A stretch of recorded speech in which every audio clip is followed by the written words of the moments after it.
Hi everyone. So this is going to be your first lecture of MDCAT series that I have compiled for the MDCAT aspirants. So I'm very hopeful कि आपको अच्छा लगेगा lecture.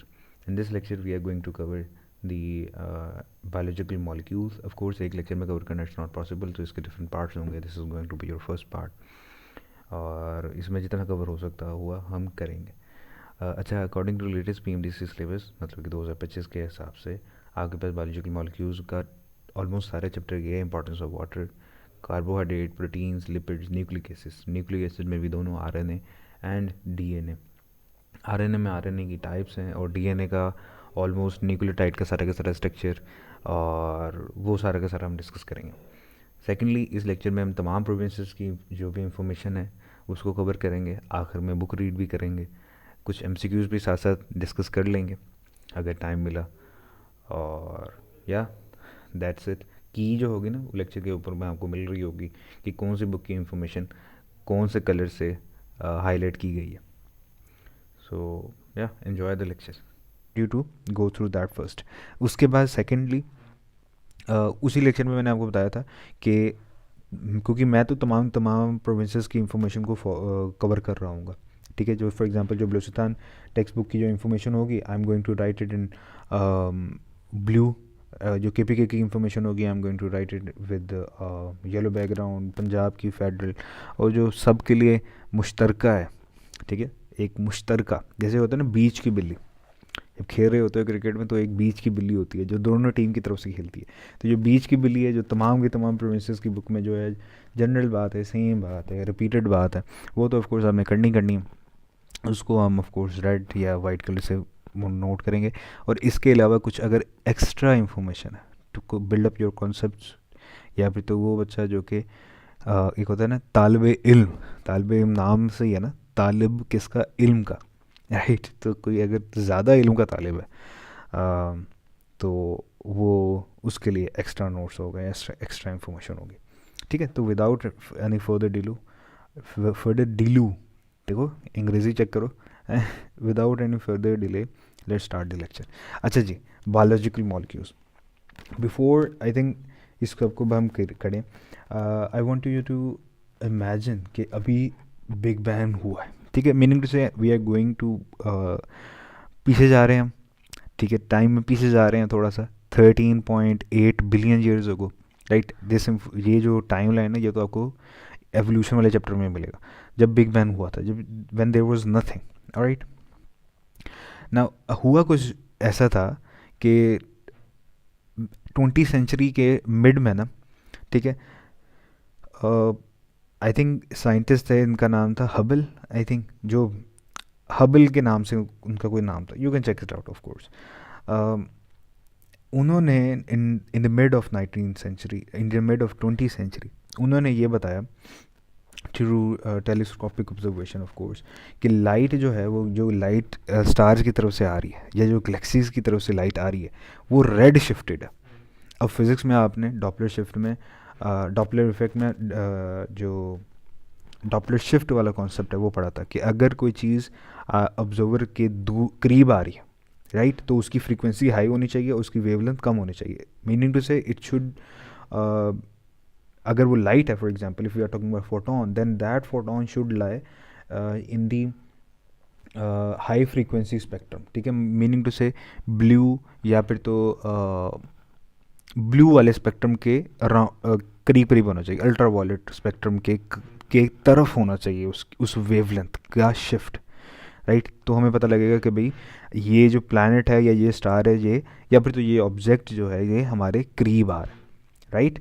और अगर तो वो हमें लाइट जो हमें मिली है, राइट, वो लाइट जो हमने लेबॉरेटरी में उसी स्टार की लाइट या उसी जिस भी मेटल की, फॉर एग्जांपल सोडियम मेटल की, ठीक है, जब हमने उसका स्पेक्ट्रम देखा तो उसका स्पेक्ट्रम और जो लाइट जो कि हमने ऑब्ज़र्व की है, जो हमें रिसीव हो रही है अर्थ में, वो जो है हायर वेवलेंथ की है. There is a difference in the wavelength, और वो वेवलेंथ जो है, न्यू वेवलेंथ जो हमें रिसीव हो रही है वो हायर वेवलेंथ की है, लोअर फ्रिक्वेंसी की है. Then that mean that particular object is moving away from us, right.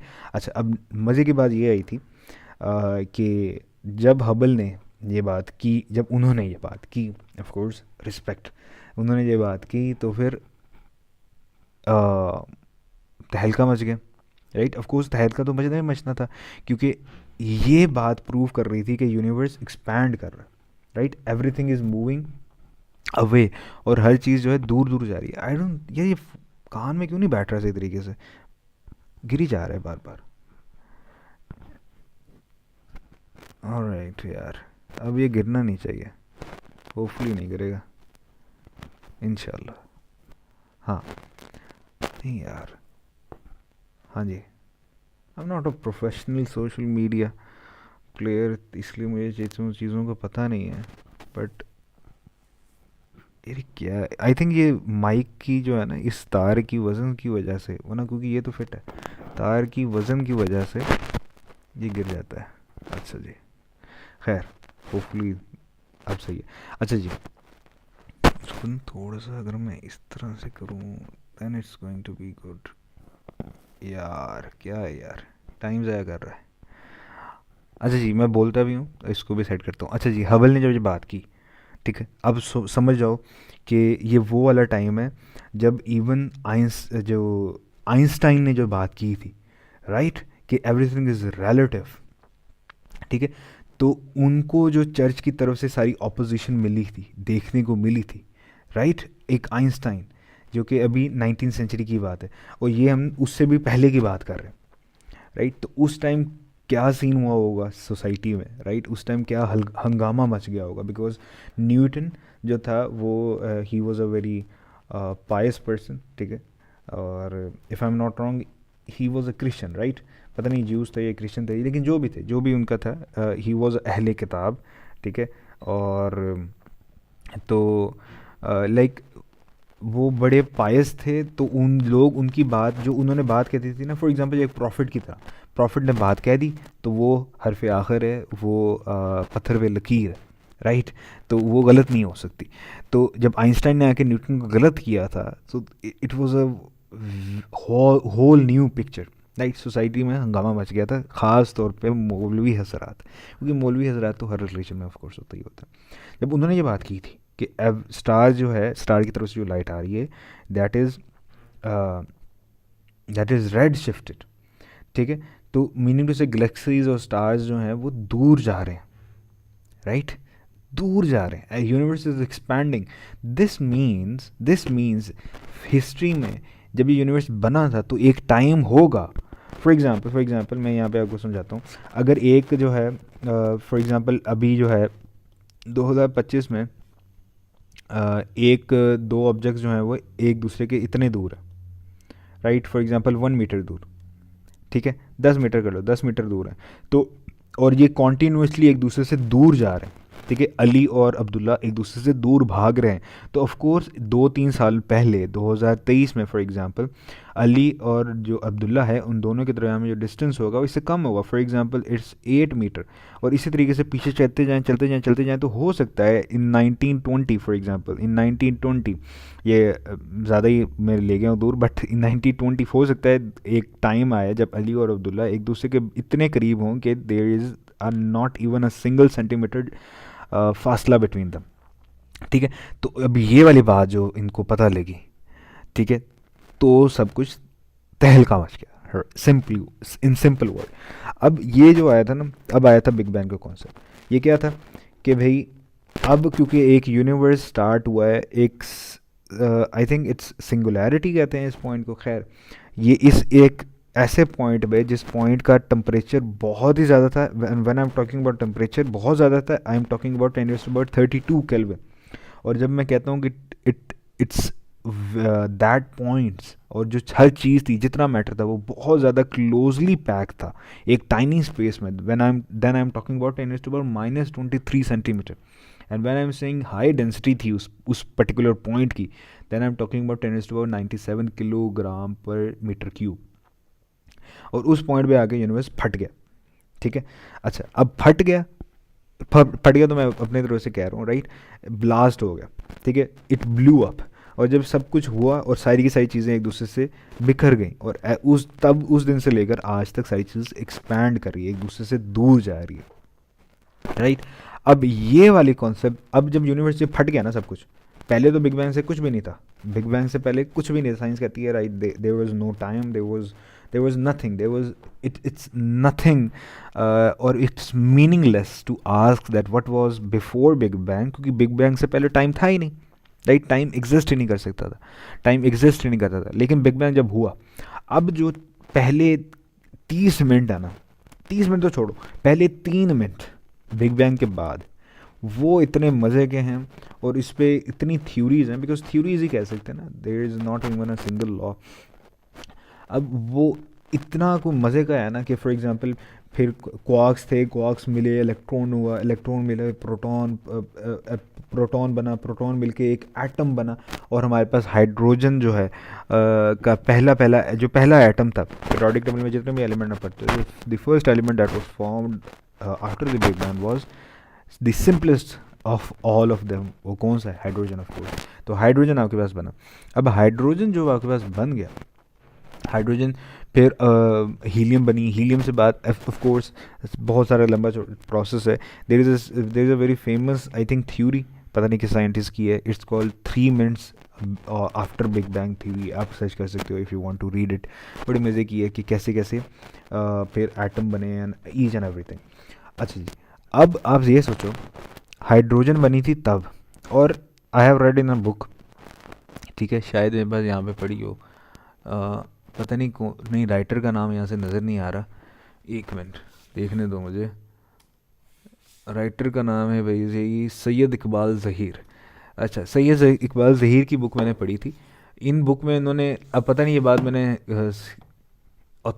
Authentic है कि नहीं, यही लिखी हुई थी कि जो हाइड्रोजन थी, हाइड्रोजन, और जो हाइड्रोजन को फॉर्म होने के लिए जो सारी की सारी रिक्वायरमेंट थी कि क्वार्क से इलेक्ट्रॉन प्रोटॉन मिलें, वो सिर्फ तब ही पॉसिबल था जब soon after the big bang. Big bang के बाद ऐसी कंडीशंस ना आज तक हुई हैं पैदा, और ना ही इन फ्यूचर होंगी पैदा, कि हाइड्रोजन फॉर्म हो फ्रॉम इलेक्ट्रॉन एंड प्रोटॉन और सब एटॉमिक पार्टिकल और क्वार्क मिले, और आपके पास एक एटम की तकशील हो, राइट, उर्दू में ये क्या होगा ना, एटम बने, राइट, मीनिंग टू से the hydrogen that is present in your body, the most abundant gas in the whole universe that is present in this uh, in this universe is billions of years old. The hydrogen that is present in your water is billions of years old.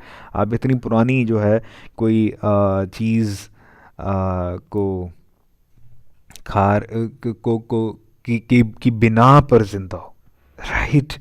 अच्छा, फिर वही electron proton बने, atom बना, फिर वही atom मिल के आपके पास biologic, वही एटम्स ने मिले सेल बना।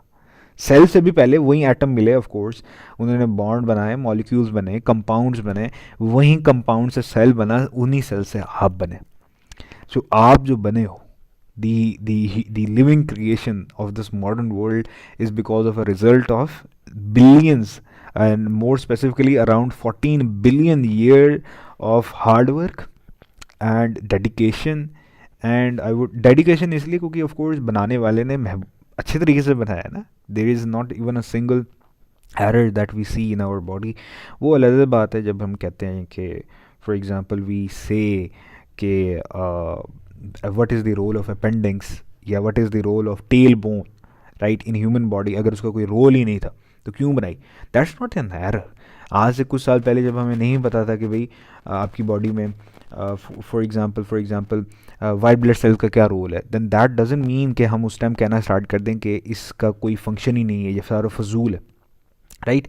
सो it's very illogical to say that, ठीक है। तो ये सारा सीन था, और तब जाके आपके पास मॉलिक्यूल्स बने।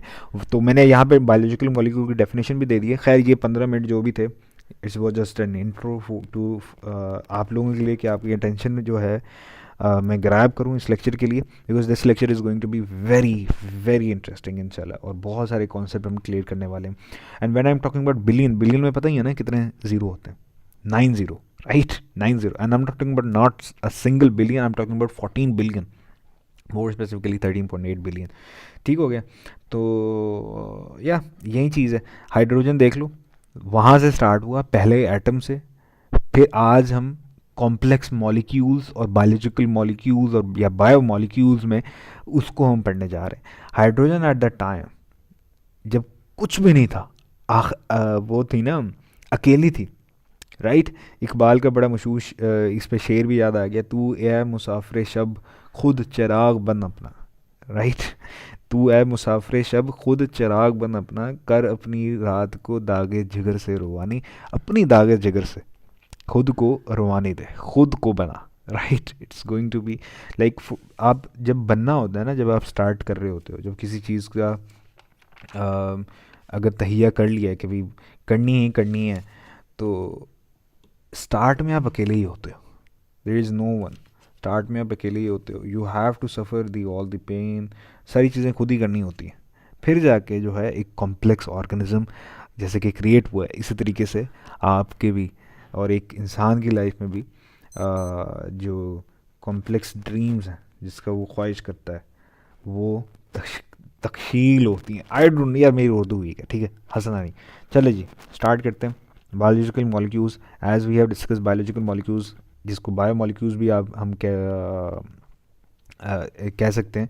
ये क्या है? ऑर्गेनिक केमिकल कंपाउंड्स जो कि लिविंग ऑर्गेनिज्म में पाए जा रहे हैं। अच्छा जी, अब बायो मॉलिक्यूल्स किससे मिलके बने? Bio elements. एलिमेंट किसके बने? Electron proton. Electron proton quark से। क्वार्क्स कहाँ से आए? बिग बैंग के बाद। वो सारा का सारा याद रख लेना, ठीक है। अब बायो एलिमेंट्स, वो वाले एलिमेंट्स जो मिलकर बायोलॉजिकल मॉलिक्यूल बना रहे हैं। अब बायो एलिमेंट को हम 3 कैटेगरी में डिवाइड करते हैं। There are major bio element, minor and trace. अच्छा जी, मेजर बायो एलिमेंट्स ये 6 हैं और ये मोस्ट अबंडेंट हैं human, we are talking about human body, we are not talking about any other organism, ठीक है। They are most abundant in human body. और 6 मेजर बायो एलिमेंट में से भी जो आपके पास है ना, इसको मैं थोड़ा सा करेक्ट कर लूँ, जो आप में से है ना, हाइड्रोजन, ऑक्सीजन, कार्बन और हाइड्रोजन, ये दोनों मिल के अराउंड 90% तो ये आपका बना देते हैं। मोर स्पेसिफिकली आप इसको कैलकुलेट करोगे तो 85% बनेगा, बट अराउंड, क्योंकि हमारे बलूचिस्तान बुक में लिखा हुआ है कि अराउंड 90% है, तो हमने 90% ही करना है। हाँ, अगर ऑप्शन में आ जाए 85% या 90%, तो कौन सी आप प्रेफर करोगे? You are going to go for the 90 वाली ऑप्शन, ठीक है, 90 वाली ऑप्शन, क्योंकि वो स्पेसिफिकली लाइन है, एग्जैक्ट लाइन लिखी हुई है। और बाकी इसके अलावा क्या है आपके पास? नाइट्रोजन और कैल्शियम। इट्स कैल्शियम, कैल्शियम नहीं है, पोटेशियम होता है, पोटेशियम नहीं होता, राइट। इट्स कैल्शियम और फिर फॉस्फोरस। इन सब की परसेंटेज आपने याद रखनी है, इन सब के नाम याद रखने हैं, एमसीक्यूज में पूछा जा सकता है। These are the 6 major bio elements जिससे आपकी बॉडी मिलकर बनी है, और ये 99% मास ऑफ बॉडी को बना रहे होते हैं। फिर आपके पास आते हैं माइनर बायो एलिमेंट। वो सारे के सारे हैं, जैसे कि potassium, sulphur, chlorine, sodium, magnesium, right, और इस तरह के, ठीक है। फिर आपके पास आते हैं ट्रेस। अच्छा, जो माइनर बायो एलिमेंट है ना, ये आपके पास टोटल मिलके बनाते हैं अराउंड 1%, ठीक है, या लेस देन 1% कह लो, ठीक है। यहाँ पे आप आई थिंक मेंशन नहीं है, खैर ये आपके पास बनाएंगे अराउंड 1% ऑफ जो परसेंटेज है आपकी बायो एलिमेंट की, वो बनाएंगे माइनर बायो एलिमेंट। और ट्रेस होते हैं जिनकी परसेंटेज लेस देन 0.01 हो। अब यहाँ पे मैं एक अच्छा एमसीक्यूज हम यहाँ पे तकशील, यार तकशील को मुझे देखना पड़ेगा क्या प्रोनाउंसिएशन है इसकी, खैर which of what is the percentage, ये सही है, व्हाट इज़ द परसेंटेज, कान के ऊपर हाथ रखा हुआ है, पूरे लेक्चर कान के ऊपर हाथ ही रखना पड़ेगा। What is the percentage of trace bio elements in your body of course, ठीक है। एक ऑप्शन में दे रहा हूँ 0.01, एक ऑप्शन दे रहा हूँ लेस देन 0.01। क्या ऑप्शन होगा? सॉरी, लेस देन का साइन डालना ना, लेस देन 0.01। हाँ जी, कौन सा लगाओगे? अल्फ़ा करेक्ट, इनकरेक्ट हो जाएगा, बीटा करेक्ट होगा। समझ आ रही है? तो ये वाली इस तरह की ना छोटी छोटी चीज़ें, लेस देन लिखा है, लेस देन ही लगाओगे ऑप्शन। फिर उसके बाद यूनिवर्स में 100 एलिमेंट है, और लेकिन ऑर्गेनिज्म में कितने पाए जा रहे हैं? 25। लेकिन जो मोस्ट इम्पॉर्टेंट है वो कौन से हैं? 16। तो 16 of them are essential for life, ये चीज़ें आपने याद रख लेनी है। उसके बाद आ जाता है माइनर बायो एलिमेंट। अच्छा जी, अब यहाँ पर ना थोड़ा सा कन्फ्यूजन है। आपकी जो पंजाब टेक्स्ट बुक है जो पुराने वाली थी, अभी हम नए एडिशन वालों को फॉलो करेंगे। जो पुराने वाली एडिशन थी, टेक्स्ट बुक थी, उसमें उसने ना आयरन को उसने रखा हुआ है माइनर बायो एलिमेंट में।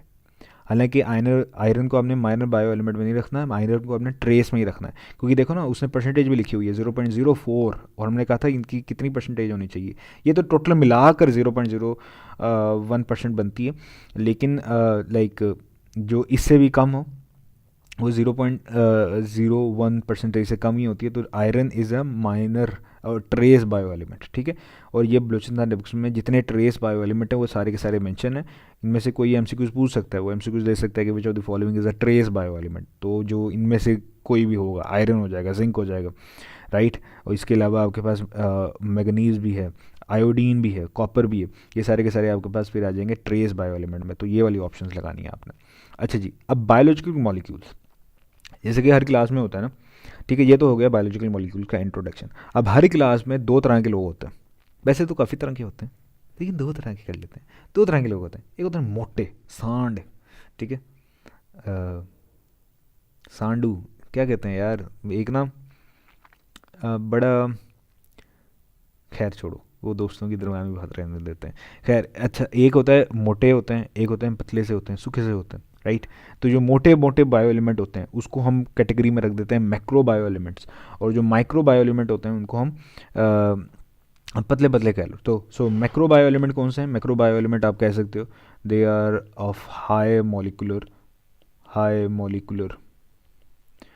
मोलिकुलर वेट है इनका, ठीक है। इनका साइज़ जो है वो क्या है, बड़ा है, ऑफ कोर्स। और माइक्रो बायो एलिमेंट कौन से हैं? They have low molecular weight, और इनका साइज़ भी क्या है, छोटा है, राइट। Micro bio element. अच्छा, मुझे यहाँ पे मैं क्वेश्चन पूछता हूँ आपसे, इसको मैं क्लीन साफ कर लेते हैं, ठीक हो गया। The link of this PDF will be in the description. आप जो है वहाँ से उसको डाउनलोड कर सकते हो। कोशिश करूँगा डाल दूँ। अच्छा जी, मुझे बताओ, कार्बोहाइड्रेट अगर मैं लिखूँ, मैक्रो में आएंगे, माइक्रो में आएंगे, मैक्रो बायो एलिमेंट मॉलिक्यूल आएंगे, या माइक्रो बायो मॉलिक्यूल आएंगे? याद रखना ना, कार्बोहाइड्रेट एक जनरल बात कह रहा है ना। कोई आपसे पूछे कि कार्बोहाइड्रेट मैक्रो है या माइक्रो, पूछो कि भाई क्या कहना क्या चाहते हो, सही तरीके से बोलो। उसे कहो कि अगर तुम मोनो सेक्राइड की बात कर रहे हैं, क्योंकि carbohydrate are divided into 3 categories, right. Saccharide mean sugar. तो कार्बोहाइड्रेट जो शुगर है उसको हम 3 कैटेगरीज में डिवाइड करते हैं। आपके पास रहते हैं मोनो सेक्राइड्स, जो कि मोनोमर्स समझ लो बाकी तमाम कार्बोहाइड्रेट के। फिर आते हैं ओलिगो, और फिर आते हैं आपके पास पोली सेक्राइड। तो अगर वो बात कर रहा है मोनोसेक्राइड की, तो वो आ जाएगा माइक्रो में। अगर वो किसी बड़े पोली सेक्राइड की फॉर एग्जांपल बात कर रहा है, तो उसको हम कैटेगरी में रख देंगे, मैक्रो बायो मॉलिक्यूल की कैटेगरी में हम उसको डाल देंगे, ठीक है। तो ये वाली चीज़ें आपने याद रखनी है। अच्छा, हमें पता किस तरह से लगता है, for example this is an extra information for, अगर सुननी है तो ठीक है, नहीं सुननी तो उसको नोट्स में डालनी है डाल देना, नहीं डालनी तो ना डालना, यार साडा की जाता है। अच्छा, इसको हम पता इसलिए करते हैं कि जो आपके घर में होता है ना, जिससे मम्मा जो है कूटती हैं, जब फॉर एग्जांपल आप बिरयानी मम्मा ने बनाई है, मुंह में पानी तो हो गया, आ रहा होगा, है ना। यार बिरयानी ना मुझे बड़ी मज़े की लगती है। खैर, बनाएंगे इंशाल्लाह कल या परसों। तो बिरयानी जो है, दही जब बनानी होती है तो दही में मम्मा क्या करती हैं,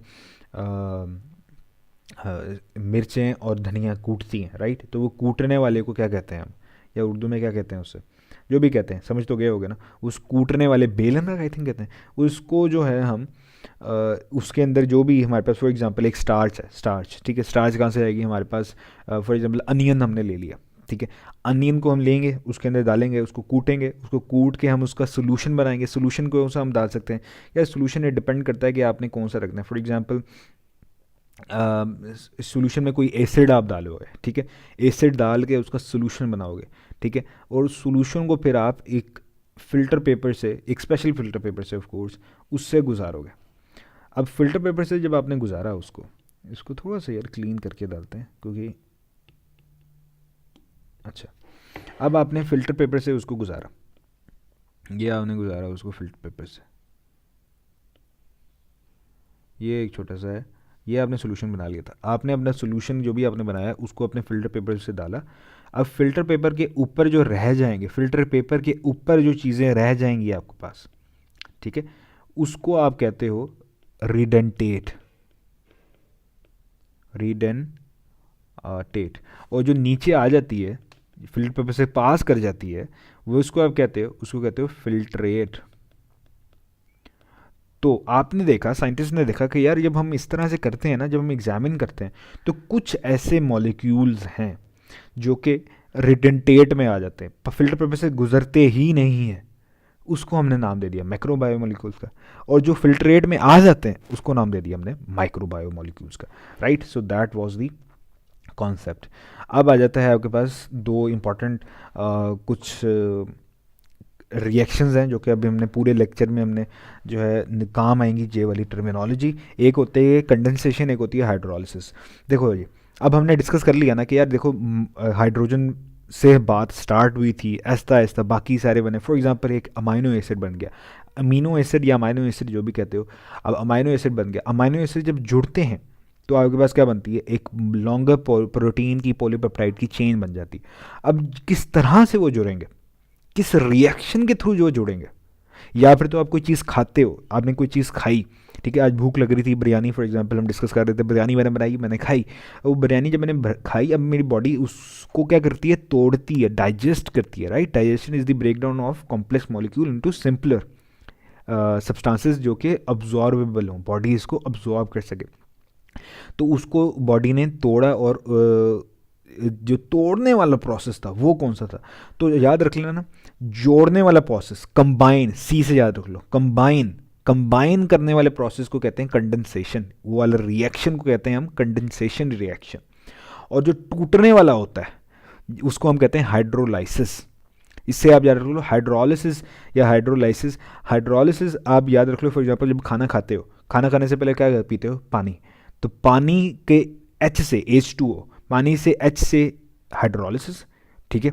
और कंबाइन के C से कंडेंसेशन। तो कंडेंसेशन रिएक्शन क्या है, जब दो मोनोमर मिलते हैं, अब दो मोनोमर मिलेंगे, फॉर एग्जांपल अभी हम डिस्कस करते हैं, फॉर एग्जांपल दो अमाइनो एसिड मिले तो वाटर का मॉलिक्यूल जो है निकलता है। अगर हम जनरल बात करें तो कंडेंसेशन रिएक्शन में कोई ना कोई एक स्मॉल ग्रुप ऑफ कंपाउंड जो है वो निकलता है। फॉर एग्जांपल वो अमोनिया भी हो सकता है, वो कोई और सब्सटेंस, वो वाटर भी हो सकता है, ठीक है। और दो मोनोमर जो हैं, जो मेन मोनोमर हैं, वो जुड़ जाते हैं और एक लॉन्गर चेन बन जाती है, एक पॉलीमर बन जाता है। That reaction is called condensation. अब इसमें क्योंकि हम बायो के हिसाब से बात करें तो बायो में ज़्यादातर वाटर ही निकलता है, तो वाटर ही निकलेगा कंडेंसेशन रिएक्शन में, इसलिए हम इसको डिहाइड्रेशन रिएक्शन भी कह रहे होते हैं, राइट। तो ये चीज़ें बात की सारी सारी लिखी हुई हैं। और इसके क्योंकि वाटर ही निकलना है ज़्यादा से ज़्यादा रिएक्शंस में, तो इसलिए इसकी डेफिनेशन भी इसलिए कि जब two monomer combine together when then combine together, then आना चाहिए यहाँ पे। अच्छा यहाँ पे बताओ, अंग्रेजी का भी इम्तिहान ले लेता हूँ, THEN वाला आएगा, THAN वाला देन आएगा, THEN वाला आएगा, राइट। THAN वाला कंपैरिजन के लिए होता है। Then hydroxyl is remove from, एक अमाइनो एसिड से, एक फॉर एग्जांपल अमाइनो एसिड से हाइड्रोक्सिल निकलेगा, OH निकलेगा, दूसरे से H निकलेगा, और वाटर, दोनों हाइड्रोक्सिल और H मिलके वाटर बना लेंगे, और आपके पास ये डिहाइड्रेशन हो जाएगी और दोनों आपस में जुड़ जाएंगे, बॉन्ड बना लेंगे।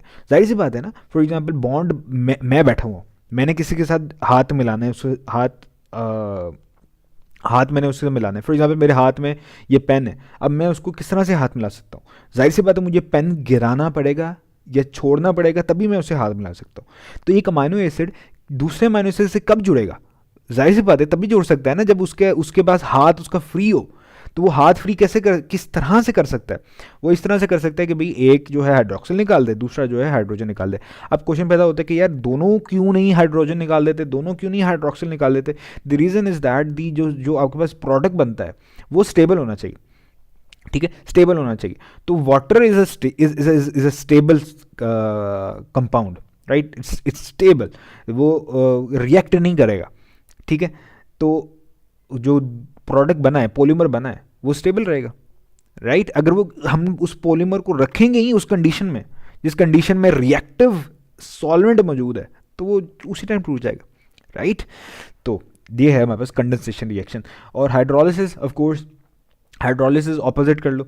अब हाइड्रोलिसिस, हाँ सॉरी, ठीक है, मुझे लगा मैंने उल्टा बोल दिया, ठीक है। हाइड्रोलिसिस जो है उल्टा कर लो, जब एक पॉलीमर टूटेगा, अब पॉलीमर ने टूटना है। फॉर एग्जांपल मैंने हाथ मिला रहा था, मैंने हाथ मिलाया, मेरे हाथ में पेन नहीं था, पहले पेन मेरे, अब मैंने हाथ मिलाया हुआ है। फॉर एग्जांपल ये देखो, मैंने हाथ मिलाया हुआ है, मेरे दोनों हाथ क्या हैं, खाली। अब मैंने हाथ छोड़ दिया, अब मेरे हाथ लाजमी है। अच्छा, अब ये नॉर्मल लाइफ से इसको समझना मुश्किल है, बट इन बायोलॉजी या केमिस्ट्री एक सब्सटेंस जो एक फ्री बॉन्ड जो है वो अनस्टेबल होगा, ठीक है। एक कार्बन है, कार्बन के बाद 4 बॉन्ड है, कार्बन चाहता है कि चारों के चारों बॉन्ड वो एक्साइटेड स्टेट में उसके बाद 4 बॉन्ड बना सकता है ना, ग्राउंड स्टेट में तो 2 बना सकता है, एक्साइटेड स्टेट में 4 बॉन्ड बना सकता है।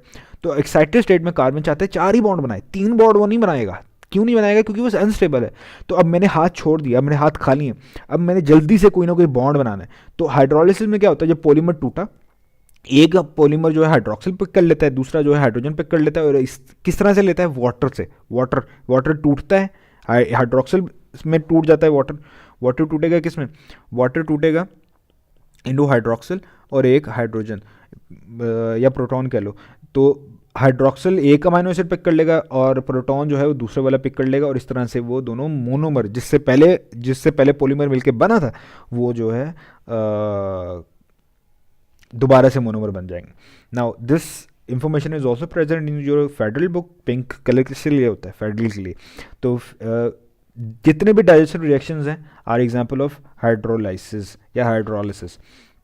तो यहाँ पे बलोचिस्तान बुक्स में भी उसने, बलोचिस्तान टेक्स्ट बुक में भी उसने अच्छी सी एक डायग्राम दी हुई है। फॉर एग्जांपल फैटी एसिड और ग्लिसरॉल मिलते हैं आपके पास, लिपिड की एसाइल ग्लिसरॉल या फिर तो लिपिड्स की जो है फॉर्मेशन होती है। इसी तरीके से glucose monosaccharide, for example 2 glucose मिलेंगे आपके पास, माल्टोज बनता है, 2 ग्लूकोज से, ग्लूकोज और फ्रुक्टोज मिलेंगे, सुक्रोज बनता है। अब सुक्रोज जब टूटेगा, सुक्रेज एंजाइम की मौजूदगी में टूटेगा, हाइड्रोलिसिस होगी, मैंने सुक्रोज खाया है, ठीक है, मैंने सुक्रोज खाया, मेरी बॉडी उसको तोड़ेगी with the help of an enzyme.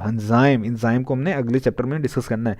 वो एंजाइम कौन सा है, सुक्रेज उसको तोड़ेगा इनटू इट्स मोनोमर। मोनोमर क्या था, जिससे सुक्रेज मिलके बना था, किससे मिलके बना था, मोर स्पेसिफिकली अल्फा ग्लूकोज और बीटा फ्रुक्टोज। तो वो दोबारा से बन जाएगा, राइट। तो ये चीज़ होगी। अच्छा, एक और चीज़ जो इंपॉर्टेंट है जो कि आपके पास पंजाब टेक्स्ट बुक में लिखी हुई है, मैंने यहाँ पे हाईलाइट नहीं किया, बट इट्स जनरल, क्योंकि आपको सारी चीज़ें याद होनी चाहिए। अच्छा, याद रख लेना 2, फॉर एग्जांपल मैंने ये चीज़ बड़ी इंपॉर्टेंट की है। फॉर एग्जांपल एक मॉलिक्यूल ए है, दूसरा मॉलिक्यूल बी है, ये दोनों मिले तो आपके पास एक वाटर का मॉलिक्यूल निकला है और इन दोनों के दरमियान में बॉन्ड बन गया, राइट। मीनिंग से 2 मिले, 2 मोनोमर मिले, एक वाटर का मॉलिक्यूल निकलेगा, राइट। अगर 20 मोनोमर मिले तो कितने वाटर के मॉलिक्यूल निकलेंगे, एमसीक्यूज आ सकता है। तो it's an exact book line कि 19 वाटर के मॉलिक्यूल निकलेंगे। इस तरीके से 10 मोनोमर मिले तो कितने वाटर के मॉलिक्यूल निकलेंगे। In the process of hydrolysis, in the process of condensation में जुड़ते हैं तो कितने निकलेंगे, 9 निकलेंगे अगर 10 मिलेंगे, राइट। तो ये चीज़ें आपने याद रख लेनी है, एमसीक्यूज यहाँ से आ सकता है। अब यहाँ पर एक और चीज़ जो है इंपॉर्टेंट है जो कि आपने याद रखनी है, फेडरल बुक में दी हुई है। आपने हाइड्रेशन और हाइड्रोलिसिस, ये 2 रिएक्शंस हैं, इन दोनों को आपने कंफ्यूज नहीं होना, ठीक है। इन दोनों में आपने कंफ्यूज नहीं होना, ठीक है। हाइड्रोलिसिस और चीज़ है, हाइड्रेशन और चीज़ है। हाइड्रेशन क्या, मुझे हाइड्रेट होना है, पानी पीते हो आप। हाइड्रोलिसिस में पानी की मौजूदगी में बॉन्ड टूटते हैं। हाइड्रेशन में फॉर एग्जांपल एक कंपाउंड है, ये कंपाउंड ए है, इस कंपाउंड में मैंने वाटर ऐड किया और ये कंपाउंड अपने मोनोमर में टूट गया इनटू फॉर एग्जांपल बी और सी मोनोमर जिससे मुझे मिलके बना था, उसमें ये टूट गया। Then this reaction is hydrolysis, ठीक है। मीनिंग से पानी अगर आप डालो और वो कंपाउंड टूट जाए, बॉन्ड टूट जाए, देन इट्स हाइड्रोलिसिस। अगर और चीज़ हो, फॉर एग्जांपल ये कंपाउंड ए है, इसमें मैंने वाटर डाला और ये कंपाउंड आपने water of crystallisation for example उसकी फॉर्म में इस कंपाउंड के साथ जुड़ गया, केमिस्ट्री में जो आप पढ़ते हो, right, then it's hydration, this is not hydrolysis. तो हाइड्रोलिसिस में बॉन्ड टूटते हैं, हाइड्रेशन में बॉन्ड टूटता नहीं है, बस वाटर ऐड होता है। दोनों में वाटर ऐड करना है आपने, एक में लेकिन बॉन्ड टूटेगा, किस में टूटेगा, हाइड्रोलिसिस, और एक में बॉन्ड फॉर्म होगा, किस में फॉर्म होगा, एक में बॉन्ड ना टूटेगा ना फॉर्म होगा, बल्कि फॉर्म तो होगा ऑफ कोर्स, क्योंकि वो बॉन्ड आप नहीं कह सकते, इंटरमोलिकुलर फोर्सेस कह लो चलो। एक में बॉन्ड टूटेगा, किस में टूटेगा, हाइड्रोलिसिस, और एक में बॉन्ड नहीं टूटेगा, वो क्या है, हाइड्रेशन, इसे याद रख लो। ऑलराइट, अब हम डिस्कस करते हैं हमारे पास जो मेन टॉपिक है। अच्छा, अब तो था सारा का सारा हलवा, ठीक है, हलवा था। अच्छा, जो नया एडिशन है ना आपके पास फेडरल और पंजाब का, उसमें कुछ बॉन्ड की एक्सप्लेनेशन भी है। उसमें कोवेलेंट बॉन्ड है, आयोनिक बॉन्ड है, उसमें हाइड्रोफोबिक इंट्रैक्शन है, हाइड्रोफिलिक इंट्रैक्शंस हैं, और आपके पास हाँ यही यही 4 मेन बॉन्ड है, इसके बारे में उसने बताया हुआ है। ये हम प्रोटीन में आगे जाके डिस्कस करते हैं, ठीक है, इसलिए टेंशन नहीं रहनी।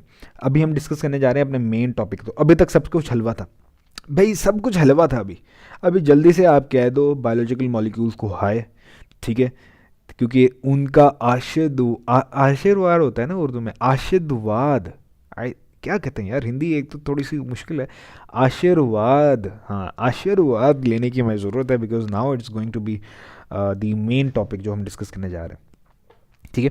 खैर, मदद तो खैर अल्लाह ताला की तरफ से ही होती है। ये क्या हो गया भाई, लाइट बंद हो गई, लाइट बंद हो गई भाई, 80 काले हो गए, हुनी ऑन कर देते हैं लाइट, एक मिनट, कलर थोड़ा सा चेंज करते हैं, हाँ दिस इज गुड। अच्छा जी, तो आपने हमने डिस्कस करना है क्या, फंडामेंटल बायोमोलिक्यूल को, और इसमें हमने 4 ही डिस्कस करने हैं, और यही इंफॉर्मेशन बलूचिस्तान टेक्स्ट बुक में भी एग्जैक्ट बुक लाइन है कि भाई 4 फंडामेंटल बायोलॉजिकल मॉलिक्यूल्स हैं, कार्बोहाइड्रेट, प्रोटीन, लिपिड और न्यूक्लिक एसिड्स। इन्हीं चारों को हमने डिटेल से अच्छे तरीके से स्टडी करना है। इससे पहले जाने से पहले एक टेबल है जो कि ऑफ कोर्स आपके पास हर बुक में आपको मिल जाएगा। उस टेबल को अच्छे तरीके से आपने रट्टा मार लेना है, अच्छे तरीके से रट्टा मारना है, ठीक है, MCQ आ जाते हैं इससे, और रट्टा आपने इसको अच्छे तरीके से मारना है, ठीक है। तो आपके पास वाटर की ऑफ कोर्स आपने, अच्छा ये बैक्टीरिया और अच्छा एक और चीज़ ना, एक और चीज़, ये यहाँ पे सेल की बात हो रही है, this is we are not talking about body, body के लिए ये नहीं है चीज़ें, ये सेल के लिए है, ठीक है, सेल के लिए। बॉडी के लिए ये सारी की सारी परसेंटेज डिफरेंट हो जाएगी, लेकिन सेल के लिए हम बात कर रहे हैं। तो सेल के लिए टोटल वेट के हिसाब से हम देखा जाए तो water is the most abundant, और उसके बाद protein is the second most abundant compound, ठीक है। अब मैं यहाँ पे एक MCQ अगर बनाऊँ, बल्कि लिखने का टाइम लगेगा, मैं MCQ आपसे पूछता हूँ कि which of the following is the most abundant compound in your cell, और दूसरा मैं MCQ बनाता हूँ, which of the following is the most abundant biomolecule या most abundant organic compound in your cell. दोनों में आंसर डिफरेंट होगा। पहले में कंपाउंड सिर्फ का है, तो कंपाउंड में अगर ऑप्शन में वाटर है, वाटर लगाओगे, वाटर नहीं है तो प्रोटीन लगाओगे। दूसरे में अगर आपके पास वाटर भी है, प्रोटीन भी है, तो प्रोटीन लगाओगे, क्योंकि अगर बायोमोलिक्यूल आ जाएगा या फिर तो ऑर्गेनिक कंपाउंड आ गया, दोनों में protein is the most abundant biomolecule, ठीक है। और इसी तरीके से आपके पास कार्बोहाइड्रेट, लिपिड, DNA, RNA, इन सब की परसेंटेज आपने अच्छे तरीके से याद रखनी है। फिर अदर ऑर्गेनिक मॉलिक्यूल जिसमें एंजाइम, हार्मोन, मेटाबोलाइट्स वो आ जाते हैं। इन और वो कोई भी दे सकता है, फॉर एग्जांपल कहते हैं what is the percentage of sodium in your cell, वो इस तरह से दे सकता है। अब सोडियम क्या है, इनऑर्गेनिक, इनऑर्गेनिक की टोटल परसेंटेज कितनी है, 1%। वो ये दे सकता है, कोई एंजाइम दे दे, what is the percentage of for example amylase in your cell, amylase other organic compound में आते हैं, क्या लिखी हुई है, 2% लगाओगे, right. So this is how you are going to prepare this table, और अच्छे MCQs बन सकते हैं इससे।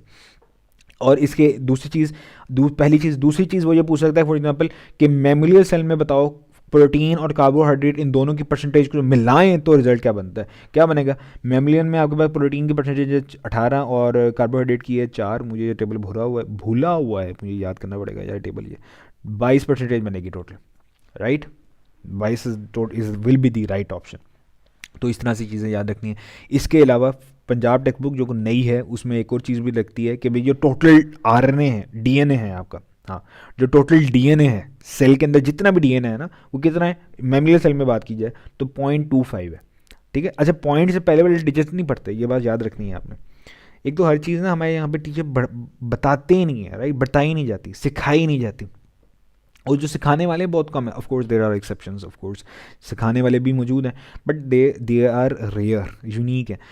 पॉइंट को नहीं पढ़ा जाता पॉइंट से पहले, मतलब कि 0.25 पढ़ना it's a little bit odd, ठीक है। आपने पढ़ना है 0.25।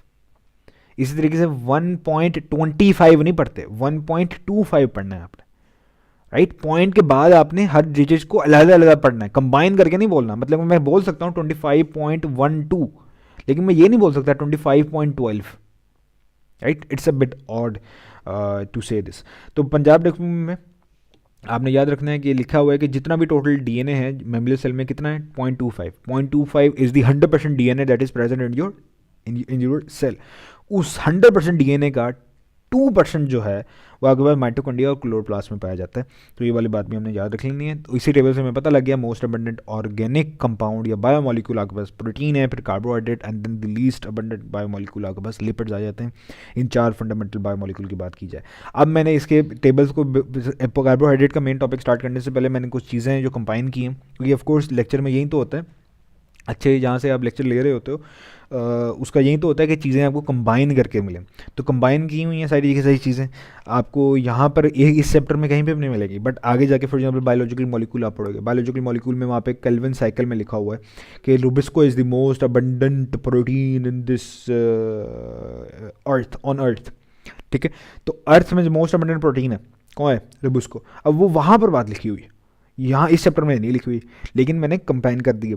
तो Rubisco is the most abundant, Rubisco क्या है आपके पास एंजाइम है, एंजाइम को इस तरह से नहीं लिखते, यहाँ पे गलत लिखा हुआ है, उसको आप करेक्ट कर लेना। रुबिस्को जो एंजाइम है उसको आप इस तरह से लिखते हो। रीज़न क्या है? रुबिस्को कार्बोक्सिलेज भी है और ऑक्सीजनेज भी है। ठीक है, ये एक एंजाइम वाले चैप्टर में डिस्कस करेंगे। 3-4 चीज़ें हैं इसके बारे में, मैं सवाल में ऐसे पूछ सकता हूँ। मोस्ट अबंडेंट प्रोटीन क्या है? Rubisco on earth. रुबिस्को क्या है? एंजाइम है। नंबर 3 रुबिस्को कौन सा एंजाइम है? इंड्यूस फिट मॉडल या फिर तो लॉक एंड की मॉडल को फॉलो करने वाला, इंड्यूस फिट मॉडल को फॉलो करने वाला। ये चीज़ें अभी अपने करनी नहीं है, हम एंजाइम वाले चैप्टर में करेंगे, बट मैं वैसे ही आपको रिकैप करवा रहा हूँ क्या क्या करना है। क्यों? अभी मैंने बोल दिया रुबिस्को कार्बोक्सिलेज भी है, ऑक्सीजनेज भी है। फोटो रेस्पिरेशन में पढ़ा नहीं था? यही तो एंजाइम है जो ऑक्सीजन भी ऐड कर रहा होता है फोटो रेस्पिरेशन में, और फोटोसिंथेसिस में ये कार्बन डाइऑक्साइड ऐड कर रहा होता है, राइट? तो दोनों दोनों दो सबस्ट्रेट को के साथ जुड़ता है, इसकी एक्टिव साइड 2 सबस्ट्रेट के साथ जुड़ सकती है, तो इस इंड्यूस फिट मॉडल हुआ ना। लॉक एंड की मॉडल तो एक ही सबस्ट्रेट के साथ जुड़ता है, राइट? तो ये सारी की सारी चीज़ें आपने याद रखनी है। अब मोस्ट अबंडेंट कार्बोहाइड्रेट वो ऑफकोर्स ये तो इसी चैप्टर में आप मिल जाओगे, वो सेल्यूलोज है। वो सेल्यूलोज की प्योर फॉर्म क्या है? कॉटन और पेपर फाइबर, वो अभी हम डिस्कस करते हैं। इसके अलावा एक्स्ट्रा है मोस्ट अबंडेंट लिपिड जो है वो आपके पास कौन से हैं? ट्राइग्लिसराइड्स हैं या न्यूट्रल लिपिड्स भी इनको कहते हैं। क्यों कहते हैं हम डिस्कस करते हैं। Most abundant protein in human body, अच्छा ये ना कुछ इंपॉर्टेंट चीज़ है। Most abundant protein in human body collagen है। Most abundant protein in the human body collagen, पहली बात। Most abundant protein in human blood, albumin लगाओगे या हीमोग्लोबिन लगाओगे? हीमोग्लोबिन लगाओगे। Most abundant protein in your blood is haemoglobin. तीसरा MCQ, most abundant protein in blood plasma, अब लगाओगे आप एल्ब्यूमिन। और एल्ब्यूमिन कितना परसेंट आपके पास प्रेशर प्रोवाइड करता है? ऑस्मोटिक प्रेशर प्रोवाइड करता है, आई थिंक 65 है ना। ये हम सर्कुलेशन वाले चैप्टर में हमने डिस्कस करना है। ठीक है, तो ये चीज़ आपने याद रखनी है। उसके बाद एक और चीज़ इंपॉर्टेंट आ गई है कि भाई कौन सी चीज़ आपने फॉर एग्जांपल देखा होगा आजकल तो वो चल रहा है ना, बीपीएल चल रहा है। बाबर आजम बेचारा चल नहीं रहा, क्या कर सकते हैं यार, अपना बॉब्जी किंग है, उसको उसको हम बुरा भला तो नहीं कह सकते, लेकिन चलें कोई नहीं। आप देखते हो कि एथलीट्स जो हैं, ठीक है, ओलंपिक्स में आप देख रहे हो या फिर तो किसी कहीं और आप देख रहे होते हो कि वो ना गेम के दौरान गेम चल रही है, आप फॉर एग्जांपल टी ब्रेक आया, टी ब्रेक नहीं, ओवर ख़त्म हुआ है तो प्लेयर बुला लेते हैं और कोई चलता हुआ आता है और उनको पानी देता है। दैट्स वो पानी क्या होता है? पानी वो पी रहे होते हैं या च्युइंगम खा रहे होते हैं। इट्स च्युइंगम में होता है ना वर्ड, या बबल गम, जो भी कह लो अगर मम्मी डैडी हो तो, ठीक है। तो वो खा रहे होते हैं, फिर चॉकलेट खा रहे होते हैं। अच्छा, अब ये एनर्जी ड्रिंक्स होगी, चॉकलेट, बबल गम, ये सारे के सारे इंस्टेंट एनर्जी सोर्स हैं जो कि फॉरेन एनर्जी प्रोवाइड करते हैं बॉडी का, और ये इन सब में शुगर होती है, राइट? और शुगर जो है आपकी बॉडी सबसे पहले कार्बोहाइड्रेट को तोड़ती है, इसके पीछे भी साइंस है ना, राइट? इट्स बायो है इसके पीछे। आपकी बॉडी सबसे पहले किसको तोड़ेगी? शुगर। आपकी बॉडी सबसे पहले तोड़ना चाहेगी कार्बोहाइड्रेट को, शुगर को। शुगर नहीं मिलेगा फिर आपकी बॉडी तोड़ेगी लिपिड को।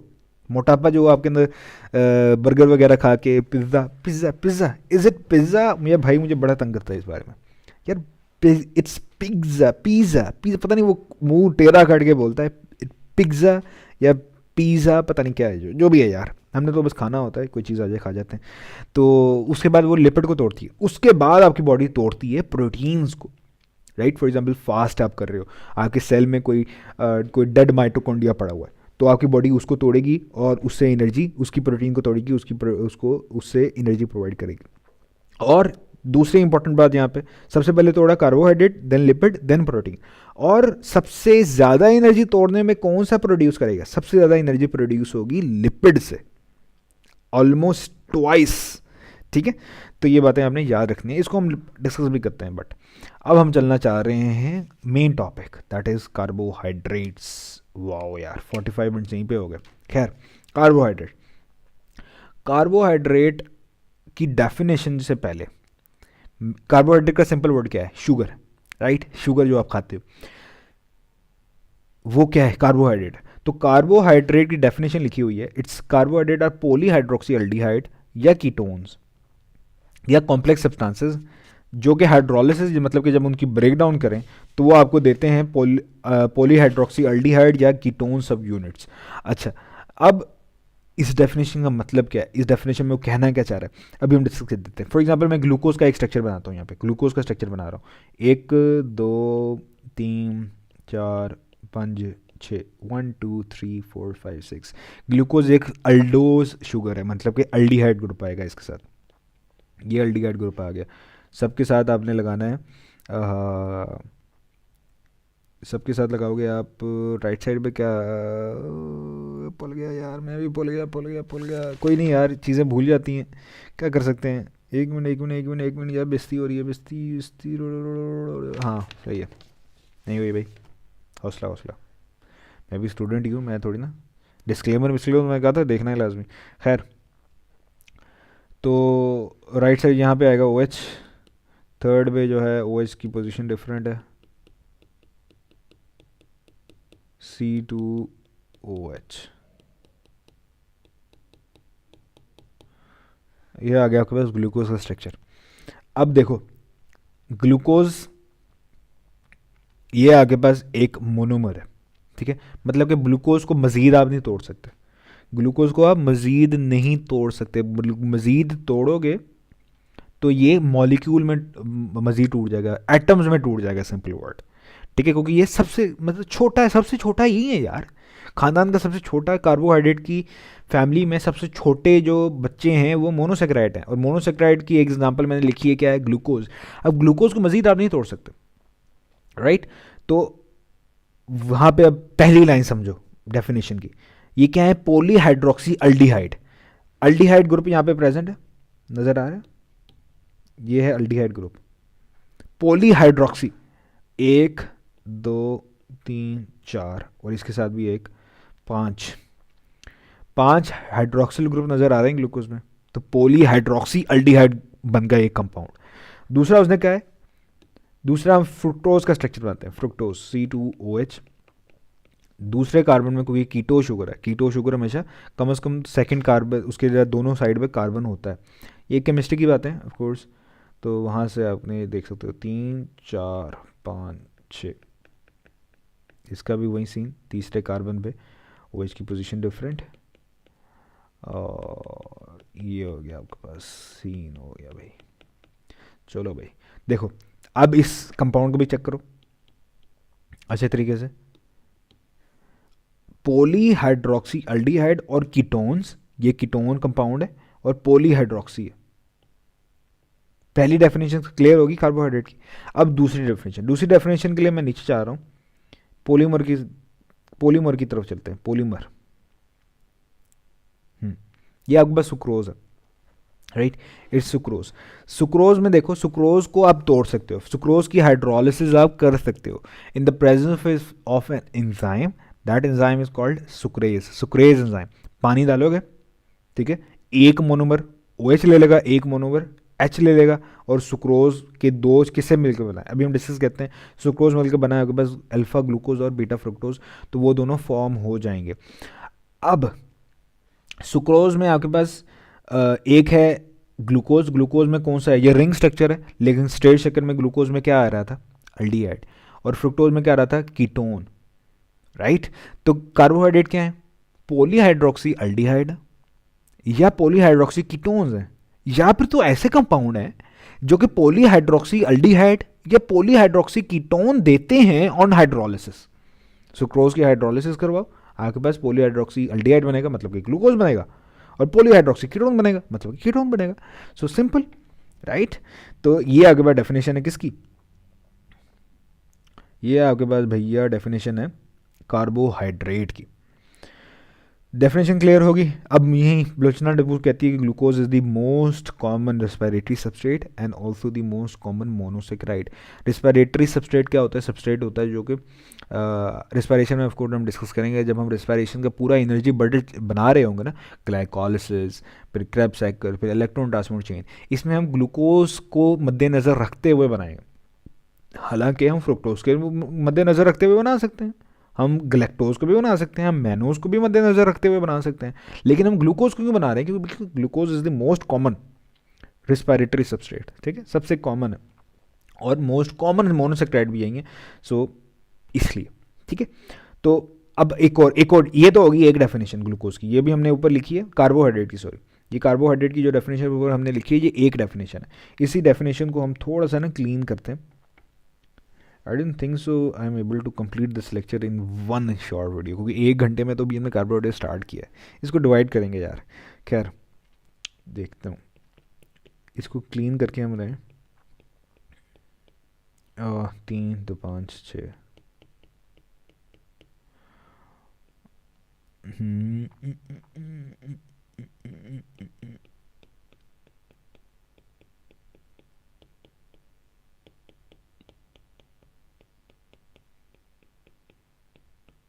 ठीक है, ये हो गया ग्लूकोज का स्ट्रक्चर, और ये आपके पास fructose fructose fructose C2OH। C2OH मतलब कि एक दो साइड पे हाइड्रोजन लगेगा, मीनिंग टू से इस तरह से, और एक साइड पे हाइड्रोक्सिल लगेगा। इसको हम खुलगा करके नहीं लिख रहे, क्लोज करके लिख रहे हैं। और OH पोजीशन थर्ड कार्बन में डिफरेंट है, चौथा, पांचवा, फिर आएगा छठा, ये आ गया आपके पास फ्रुक्टोज। अब यहाँ तक क्लियर होगी बातें। अब दूसरी डेफिनेशन आती है कार्बोहाइड्रेट की, जिसको आप कहते हो पुरानी डेफिनेशन। उस पुरानी डेफिनेशन को समझने के लिए आपने इसका सोर्स समझना पड़ेगा, कार्बोहाइड्रेट का सोर्स क्या है। देखो कार्बोहाइड्रेट का सोर्स क्या है, कार्बोहाइड्रेट शुगर, सबसे शुगर हमने बनानी है, शुगर बनाने के लिए एनर्जी चाहिए, ठीक है। ये बात हमने ऊपर डिस्कस नहीं की, बट कंडेंसेशन में आप जो चीज़ें जोड़ रहे होते हो, जब जोड़नी है आपने तो ऐसे तो नहीं जुड़ जाएंगे, you must provide the enough energy, activation energy देनी पड़ेगी, इनफ एनर्जी देनी पड़ेगी, तभी वो जुड़ेंगी ना, ऐसे तो नहीं जुड़ सकती, राइट। खुद ब खुद ही तो कोई चीज़ नहीं हो जाती, खुद ब खुद ही हो जाती है अगर आप एथियस्ट हो, राइट। सॉरी डार्क जोक हो गया, बट इफ बात तो ऐसे सही है यार। खैर, तो खुद ब खुद ही सुनी हो जाती है ना, राइट। तो कार्बोहाइड्रेट में आपने कार्बो इनऑर्गेनिक से, मतलब मिसाल के तौर पर फॉर एग्जांपल अभी दुनिया बनी है, अर्थ बनी है, अर्थ बनी है, अभी सिर्फ कार्बोहाइड्रेट है, कार्बन डाइऑक्साइड है, आपके पास वाटर है। अब ये दो चीज़ें मौजूद हैं, इन दोनों को से आपने शुगर बनानी है, एनर्जी चाहिए होगी ना, you have to make organic substance from inorganic, ठीक है। उसके लिए आपने एनर्जी देनी पड़ेगी, वो एनर्जी क्या है, लाइट है, वो प्रोसेस क्या है, फोटोसिंथेसिस है। तो फोटोसिंथेसिस के नतीजे में आपके पास जो फोटोसिंथेसिस की जब इक्वेशन लिखते हो ना आप, ये तो हमने लिखी हुई है यहाँ पे आपको नज़र आ रही है सोर्स में, दैट्स बैलेंस्ड इक्वेशन, लेकिन हम सिंपली हम क्या लिखते हैं, सिंपली हम n डाल के हम ये लिखते हैं, n प्लस NO2, ये लिखते हैं। अब देखो, अब जर्नल इक्वेशन ऑफ फोटोसिंथेसिस से आपके कार्बोहाइड्रेट की दूसरी डेफिनेशन क्लियर हो जाएगी।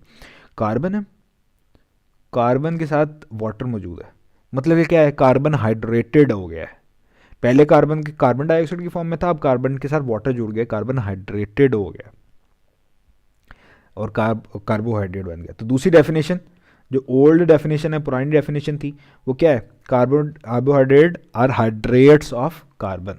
क्यों, क्योंकि ये प्रोसेस जैसे बन रहे हैं उसमें हमें पता लग रहा है, राइट। तो ये मोस्ट अबंडेंट। अच्छा, एक बात, दूसरी बात, अब मैंने ऊपर कहा था ना टेबल में, टेबल में मैंने आपको ये बात कही थी कि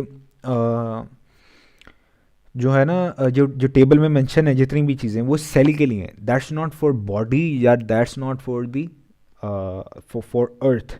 तो सेल के हिसाब से तो protein is the most abundant, लेकिन हम ओवरऑल देखें, सारी हम आंखें दौड़ाएं, जैसे अल्लाह ताला कहते नहीं है कि तुम अपने इर्द गिर्द नहीं देखते क्या हो रहा है कैसे हो रहा है, राइट।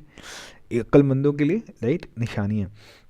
तो जब वो वाला चीज़ आ जाती है ना, तो कि अक्लमंदों के लिए निशानी है कि तुम देखते क्यों नहीं हो, तब आप जब देखते हो आपको पता लगता है carbo protein is the not most abundant, carbohydrate is the most abundant. तो carbohydrates are the most abundant organic compound in nature, ठीक है। सेल में नहीं, सेल में आपका प्रोटीन है। तो कार्बोहाइड्रेट का यहाँ पे इंट्रोडक्शन हो गया। उसके बाद general formula of course carbon का, हाइड्रेट्स ऑफ कार्बन तो कार्बन और उसके साथ वाटर आप ऐड कर दोगे। अच्छा, अब इसमें एक्स और वाई ये आपने चीज़ें जो है ना याद रख लेनी है। मैं यहाँ पे इसको सेपरेट समझाता हूँ आपको। कभी आप इसको आपने देखा होगा, आप कभी इस तरह से लिख रहे हो, मतलब कि दोनों में आप एन डाल रहे हो, या फिर तो कभी आप एक्स की शेप में आप इसको लिखते हो।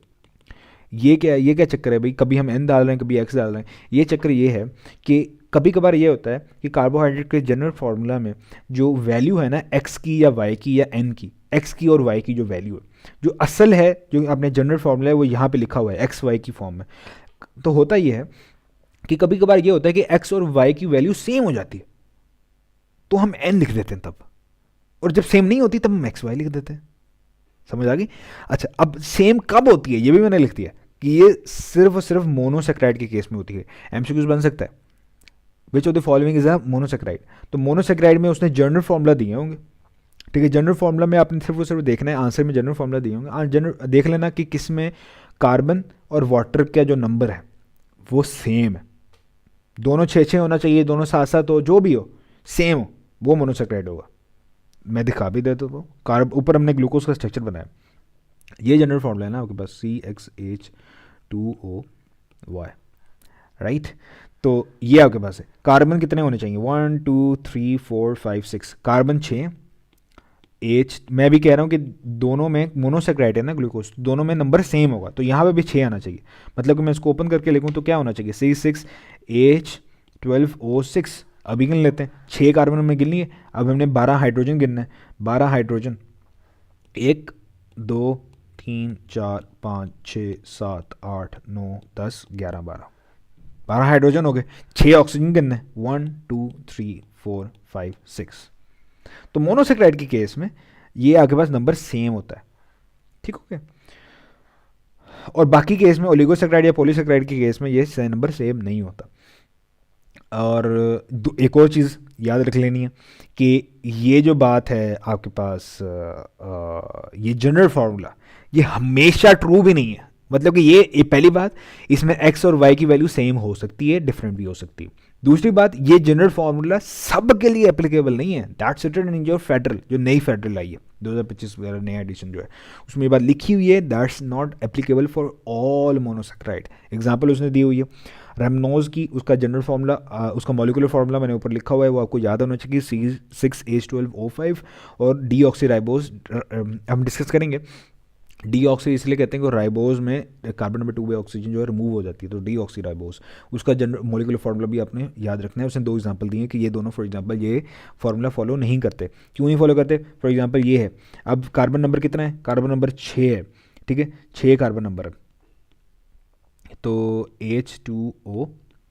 अब डी राइबोज है एक मोनोसेक्राइड, ठीक है, मोनोसेक्राइड, तो दोनों वैल्यू सेम होनी चाहिए। तो इसका ये होना चाहिए C6H12O6, राइबोज है ना 5 है, सॉरी, हाँ मैं उसको उसको देख रहा था, राइबोज में 5 है, तो H2O5 ये उसका होना चाहिए, ये होना चाहिए इस डीऑक्सी राइबोज का मॉलिकुलर फार्मूला। लेकिन ये नहीं है, ऑक्सीजन एक उसमें नहीं है, राइट। तो मतलब कि ये जनरल फार्मूला सब के लिए एप्लीकेबल नहीं है। सोर्स मैं आपको बता चुका हूँ, सोर्स के हिसाब से बलूचिस्तान डिपोजिंग कहती है कि ये सोर्स ग्रीन प्लांट्स हैं। ऑफ कोर्स ग्रीन प्लांट्स हो गया आपके पास सियानोबैक्टीरिया, ग्रीन एल्गी, और green LG, by the by green LG के बारे में तो आपने काफ़ी चीज़ें पढ़ी हुई हैं एलजी वाले चैप्टर में, ग्रीन एलजी और प्लांट के बारे में। खैर it's not in your syllabus. खैर ग्रीन एलजी हो गए, प्लांट्स हो गए, green plants simply cyanobacteria plants और ग्रीन एलजी, और जितने भी फोटोसिंथेटिक ऑर्गेनिजम्स हैं they are the source of carbohydrates. और यहाँ से ना एक जो बात आपको बड़ी मज़े की पता भी लगती है, जो यहाँ से ना आपको ये बात पता लगती है कि everything is dependent, we are not independent, we are here to help one another, we are dependent upon other. जो सिर्फ एक चीज़ जो कि इंडिपेंडेंट है वो अल्लाह की ज़ात है, राइट? सिर्फ अल्लाह की ज़ात है जो इंडिपेंडेंट है।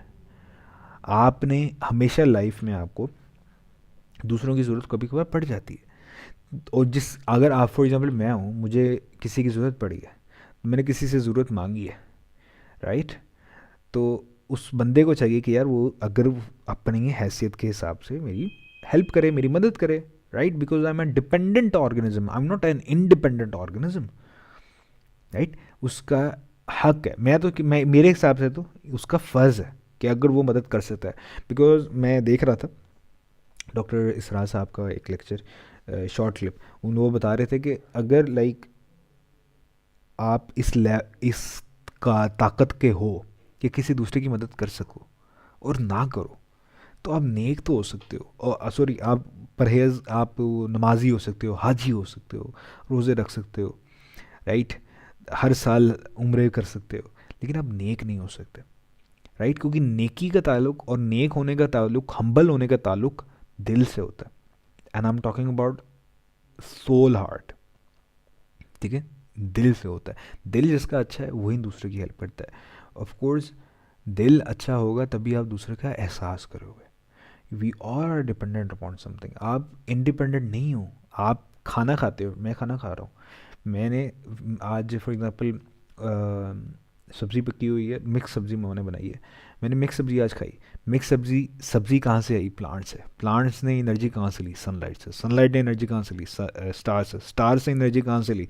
स्टार से बाइनरी फिशन वाले रिएक्शंस हो रहे थे, उस रिएक्शन की मदद से। वो रिएक्शन के लिए जो एटम्स और मॉलिक्यूल्स ज़रूरत थे वो कहाँ से है? बिग बैंग से सारा का सारा सिलसिला। बिग बैंग का स्टार्ट से पहले क्या था? यहाँ पे आके बात ख़त्म हो जाती है, और ये हो जाती है कि भाई खुद ब खुद ही हो गया। वैसे एक लॉजिक भी है कि खुद ब खुद ही किस तरह से हो सकता है। आई am not talking about this, मैं इसकी अलग से सेपरेट मैं ब्लॉग भी लिख रहा हूँ। आई थिंक अगर मैंने लिख लिया होगा अभी तक तो मैं इसको डिस्क्रिप्शन में वो ब्लॉग ऐड कर दूंगा, you can see that blog, ठीक है? अगर नहीं लिखा तो फिर जब लिखूंगा तो अगर याद रहा तो इस वीडियो की डिस्क्रिप्शन में ज़रूर मेंशन कर दूंगा। लेकिन या लॉजिक तो है वैसे एक, लेकिन समझ नहीं आती, राइट? तो या we all are dependent upon something, और हम सब जिसके ऊपर डिपेंडेंट हैं वो क्या है? अल्लाह की ज़ात है, दैट इज़ गॉड। आप उसको भगवान को, आप उसको कृष्णा को, आप उसको गॉड कह दो, आप उसको अल्लाह कह दो। वो गॉड, वो अल्लाह एक ही है, और हम सब ने उसके पास ही जाना है। जैसे कि इकबाल ने बड़ा अच्छा शेर कहा है कि तेरे सजदे कहीं तुझे काफिर ना कर दें ए इकबाल, तेरे सजदे तुझे कहीं काफिर ना कर दें ए इकबाल, तू झुकता कहीं और है और सोचता कहीं और है, राइट? इस तरह का कोई शेर था, जहन से अगर निकल गया तो माजरत। तो झुकता कहीं और है, सोचता कहीं और है, यह तो नहीं, सोचता कहीं और है, झुकता कहीं और है। सो ये बड़ा एक सोचने वाली बात है। जिसके ऊपर हम डिपेंडेंट हैं उसको हम अच्छे तरीके से माने भी तो सही ना, राइट? उसकी उसकी माने, राइट? वो कहते हैं ना कि जिसके ऊपर डिपेंडेंट है वो, उसको अच्छे तरीके से मानो तो सही पहले, वो तुम्हें देगा, सब कुछ देगा, हर मुश्किलात का हल है उसके पास। सो क्लासिफिकेशन आपके पास अब हम स्टार्ट करने जा रहे हैं मोनोसेक्राइड कार्बोहाइड्रेट की। तो मोनोसेक्राइड कार्बोहाइड्रेट को 3 क्लासिफिकेशन में डिवाइड करते हैं हम, क्लासेस में हम डिवाइड करते हैं, मोनोसेक्राइड, ओलिगोसेक्राइड और पॉलीसेक्राइड। फॉर एग्जांपल एक लड़की की शादी हुई यार, शादी हुई, एक लड़की की शादी हुई अराई के घर में, और अराई ने कोई कंजूस होते हैं तो उन्होंने उसको बेचारी को एक ही हार दे दिया। डार्क डार्क जोक हो गया यार, बुरा ना मानना।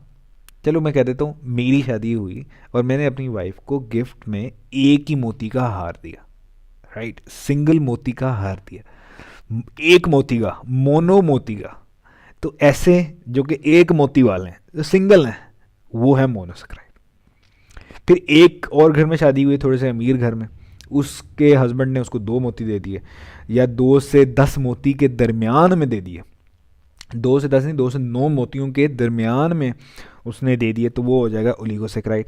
और पॉलीसेक्राइड जिसने अंबानी के घर में, भाई अंबानी के घर में शादी हुई भाई थोड़ी, अंबानी के घर में थोड़ी शादी हुई तो उन्हें जो ना पूरी बॉडी तुम्हारे हारों से और हीरों से और डायमंड से भर दी, तो वो आपके पास आ जाएगा पॉलीसेक्राइड। और सेक्रम किसका है? सेक्राइड हर वर्ड में आ रहा है, सेक्राइड का शुगर, मोनो मतलब कि एक शुगर, ओलिगो मतलब कि कुछ फ्यू शुगर्स, और पॉलीसेक्राइड मतलब कि मैनी शुगर। तो ये आपके पास आ गई क्लासिफिकेशंस। अब आपके पास आ जाते हैं मोनोसेक्राइड की कुछ एट्रीब्यूट्स, कुछ करेक्टरिस्टिक्स जो आपने याद रखने हैं, जो आपके जहन में होने चाहिए। पहला कि ये सिंपल शुगर्स हैं, ठीक है, ये हाइड्रोलाइज नहीं हो सकती। ऑफ कोर्स ये अगर ग्लूकोज को तोड़ोगे तो ग्लूकोज से क्या जब तोड़ोगे तो क्या निकलेगा? कार्बन निकलेगा, हाइड्रोजन निकलेगा, या वाटर निकल आएगा, बस ख़त्म।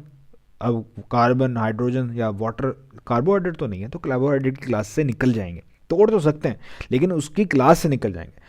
तो क्लास में अगर कार्बोहाइड्रेट की क्लास में रखना है तो उसको लाजमी है कि वो मोनोसेक्राइड की कैटेगरी में हो। तो मोनोसेक्राइड सिंपलेस्ट हैं, तो वो नहीं तोड़ सकते आप, एक मोती को आप नहीं तोड़ सकते, मोती निकालोगे हार नहीं रहेगा। सिंपल है, इजीली सॉल्युबल है, सबसे सिंपल, सबसे पतलू जो होता है ना, पतलू, मोटू पतलू कार्टून भी आते थे, पतलू जो होता है वो जो पतलू लोग होते हैं वो बाज़ार में आराम से कहीं भी घुस जाते हैं। फॉर एग्जांपल गाड़ी लेके जाते हो बाज़ार में, गाड़ी जो लेके जाते हो, गाड़ी बड़ी होती है तो फिर उसको पार्क करना बड़ा बड़ा उसका काम होता है। पार्किंग वाले भी आ जाते हैं, गाड़ी उठा भी लेते हैं, आपने अगर गलत गाड़ी खड़ी की होगी हो तो। लेकिन जो साइकिल पे जाता है, बाइक पे जाता है, वो कहीं पे भी घुस जाता है, राइट। तो इसी तरीके से सिंपल होगा, इजीली सॉल्युबल होगा, मोटा होगा, थोड़ा सा तगड़ा होगा, कॉम्प्लेक्स होगा, नॉट सॉल्युबल। तो इसी तरीके से हम याद रखना है। मोनोसेक्राइड क्योंकि सबसे सिंपल है, इजीली सॉल्युबल। ओलिगोसेक्राइड को थोड़े से कॉम्प्लेक्स हैं, ठीक है, लंबा बड़ा स्ट्रक्चर बन रहा है, तो वो आपके पास आ जाएगा दूसरी कैटेगरी में, स्लाइटली सॉल्युबल की कैटेगरी में, मॉडरेटली सॉल्युबल की कैटेगरी में। और then comes the polysaccharide that have extremely complex structures, तो वो आपके पास आ जाएगा कंप्लीटली इनसॉल्युबल या हाईली इनसॉल्युबल इन वाटर। यहाँ पे हाईली सॉल्युबल, वहाँ पे highly insoluble. Sweet in taste है, ये आपने याद रखना है। और fructose is the sweetest naturally occurring, सबसे स्वीटेस्ट मोनोसेक्राइड, सबसे स्वीटेस्ट शुगर क्या है? फ्रुक्टोज, ठीक है। इंपेरिकल फार्मूला, क्योंकि इसमें दोनों कार्बन और वाटर का नंबर सेम होता है, मैं आपको बता चुका हूँ, तो इंपेरिकल फार्मूला इनका ये है। और इंपेरिकल फार्मूला मतलब कि सिंपलेस्ट फार्मूला, केमिस्ट्री में आप पढ़ते हो। और इनकी कार्बन जो बैकबोन है, वो इनकी जो कार्बन नंबर हो सकता है मोनोसेक्राइड में, वो कम से कम 3 कार्बन होना चाहिए, ज़्यादा से ज़्यादा 7 कार्बन हो सकता है, राइट। ट्राइओसिस हो सकती है, टेट्रोसिस हो सकता है, पेंटोसिस हो सकता है, हेक्सोसिस, हेप्टोसिस, नैनोसिस नहीं हो सकता, डेकोसिस नहीं हो सकता, राइट। तो ये बातें हमने याद रखनी है। 3 से 7 कार्बन के दरमियान में होगा कार्बन नंबर मोनोसेक्राइड का। और इनका नाम जो है एंड होता है किसमें? ओज में। और इनकी 5 ग्रुप्स में हम इसको क्लासीफाई करते हैं, वही ट्राइओसिस, टेट्रोसिस, पेंटोसिस, हेक्सोसिस और हेप्टोसिस। ये सारी की सारी क्लासिफिकेशन है। अब इसमें एमसीक्यूज क्या बन सकता है? एमसीक्यूज तो पॉइंट्स की शक्ल में भी बन सकता है, जो मैंने सारे पॉइंट्स डिस्कस किए हैं। इसके अलावा क्या बन सकता है?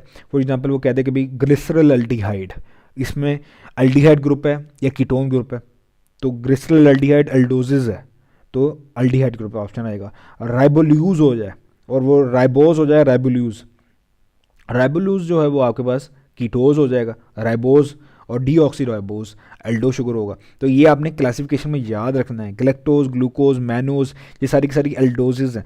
कीटोज जो है आपके पास, फ्रुक्टोज जो है आपके पास स्वीटेस्ट शुगर है और वो कीटोज है एक। अच्छा, ये तो फंक्शन भी इसकी याद रख लेना। It's this table is I have drive this table from the federal book, पुरानी फेडरल बुक जो थी वहाँ से टेबल लिया है मैंने, लेकिन इसके फंक्शन आपने देख लेना, ठीक है। इसे एमसीक्यूज बनता नहीं है बट फिर भी देख लेना। इसमें एक चीज़ है कि इंटरमीडिएट इन बैक्टीरियल फोटोसिंथेसिस या इंटरमीडिएट इन रेस्पिरेशन। इसका क्या मतलब है? कि ये कंपाउंड जो है, ये कार्बोहाइड्रेट, ये प्रेजेंट होता है इंटरमीडिएट ऑफ रेस्पिरेशन। तो इसका क्या मतलब है? इसका मतलब ये है कि जब आप डिस्कस कर रहे होते हैं ना, फॉर एग्जांपल केल्विन साइकिल आप डिस्कस करते हो, जब G3P निकल जाता है, ठीक है, जब बन जाती है शुगर, जब आपके पास 3 कार्बन वाली शुगर जब बन जाती है, तो वहाँ पर वो बुक एक लाइन लिखता है, कैस्केड ऑफ रिएक्शंस। कैस्केड का मतलब होता है सीरीज, या फिर तो कैस्केड वर्ड लिख रहा है या वो सीरीज लिखता है, सीरीज ऑफ रिएक्शन। और वो इस तरह से ये साइकिल चल रहा है ना, ये यहाँ से फॉर एग्जाम्पल G3P निकल गई केल्विन साइकिल में, अब यहाँ पर वो 3-4 एरो बनाता है। ये एरो जो है वो आपके सिलेबस में मेंशन नहीं करता, कहता है कि ये इसका तरीका ये होता है कि यार ये जो चीज़ें हैं ना ये ज़्यादा कॉम्प्लेक्स हैं, ये आपके सिलेबस में नहीं है, so you don't need to bump your head in things like that. ठीक है, तो ये है वो वाले स्टेप जिसमें ये जो लिखा हुआ है ना, फॉर एग्जांपल यहाँ पे लिख रहा है कि ग्लिसरॉल्डिहाइड या डाइहाइड्रोक्सी एसीटोन, ये तो आपको पता ही है ग्लाइकोलिसिस में बन रहा होता है, लेकिन ग्लूकोहेप्टोज या सीडो हेप्टोल्यूज ये कहाँ पे बन रहे हैं, ये उसी स्टेप्स में बन रहे होते हैं कहीं ना कहीं। ठीक हो गया, तो ये टेबल याद रख लेना। तो ग्लिसरॉल्डिहाइड और डाइहाइड्रोक्सी एसीटोन के स्ट्रक्चर के बारे में हम डिस्कस करें तो स्ट्रक्चर इसका एक पॉइंट जो है रह गया, खैर वो लिखते हैं। ग्लिसरॉल्डिहाइड इट्स एन 3 कार्बन हो गए, अल्डिहाइड है CH2OH, ठीक हो गया, और डाइहाइड्रोक्सी एसीटोन ये कीटोन है CH2OH CH2OH। दोनों का मॉलिक्यूलर फार्मूला लेकिन सेम, मॉलिक्यूलर फार्मूला क्या है C3H6O3। चेक कर लेते हैं, 1 2 3 कार्बन नंबर आ गए, 1 2 3 4 5 6, 1 2 3 ऑक्सीजन आ गया। ठीक है, दोनों का मॉलिक्यूलर फार्मूला सेम है। मिनरल से बोथ आर आइसोमर, केमिस्ट्री में आप पढ़ते हो कौन सा आइसोमर है, फंक्शनल ग्रुप डिफरेंट है, functional group isomer. Functional group isomer कौन से होते हैं, स्ट्रक्चरल आइसोमर्स। ठीक है, आगे आपने याद रखना है पेंडोज और जो हेक्सोजेस हैं वो रिंग फॉर्म करते हैं, रिंग की फॉर्मेशन करते हैं स्ट्रक्चर में। ठीक है, रिंग की फॉर्मेशन, अब ये रिंग की फॉर्मेशन में अभी आपको डिस्कस करता हूँ। एक पॉइंट रह गया यहाँ पे, ये भी मैं देख रहा था कि एक पॉइंट यहाँ पे मिसिंग है। वो पॉइंट ये है कि भाई बुक में एक लाइन लिखता है कि all the carbon atoms except one contain aldehyde और कीटोन, और अल्डिहाइड अगर है तो हम वो लिखता है कि हम उसको अल्डो शुगर कहते हैं, कीटोन है तो उसको हम कीटो शुगर कह देते हैं। इस लाइन का क्या मतलब है, देखो अब ये मैंने स्ट्रक्चर बनाया, 3 कार्बन है इसके अंदर, ग्लिसरॉल्डिहाइड का स्ट्रक्चर बनाया, 3 कार्बन है। अब 3 कार्बन में वो कह रहा है कि तमाम कार्बन जितने भी कार्बन है सिर्फ एक कार्बन होगा जिसके साथ अल्डिहाइड ग्रुप अटैच होगा। ग्लिसरॉल्डिहाइड है तो कार्बन नंबर 1 है, अल्डिहाइड अगर अल्डो शुगर है, अल्डिहाइड ग्रुप, अल्डिहाइड वाली ग्रुप वाली शुगर है तो हमेशा कार्बन नंबर 1 के साथ अल्डिहाइड ग्रुप अटैच होगा, और अगर कीटो शुगर है तो हमेशा कार्बन नंबर 2 के साथ कीटो ग्रुप अटैच होगा, फंक्शनल ग्रुप अटैच होगा। तो ये बात लिखता है all the carbon except 1 has aldehyde group या कीटोन ग्रुप, और बाकी सबके साथ हाइड्रोक्सिल और हाइड्रोजन ग्रुप्स अटैच होंगे। ठीक है, अब आ जाते हैं इंपॉर्टेंट बात, आपके पास एनोमर्स की बात आ जाती है कि रिंग स्ट्रक्चर किस तरह से बनते हैं। देखो जी, अब ये शुगर मौजूद है ना, ये शुगर तो हम मौजूद है भाई, फ्री फॉर्म है, खुली पड़ी हुई है। अब जब पानी में उसको हम डालते हैं, अब रिएक्शन स्टार्ट हो जाता है। पानी में क्या होता है, मैं अभी यहाँ पे ग्लूकोज का फॉर एग्जांपल स्ट्रक्चर बना लूँ मैं, 1 2 3 4 5 3 तो 5 6 C2OH।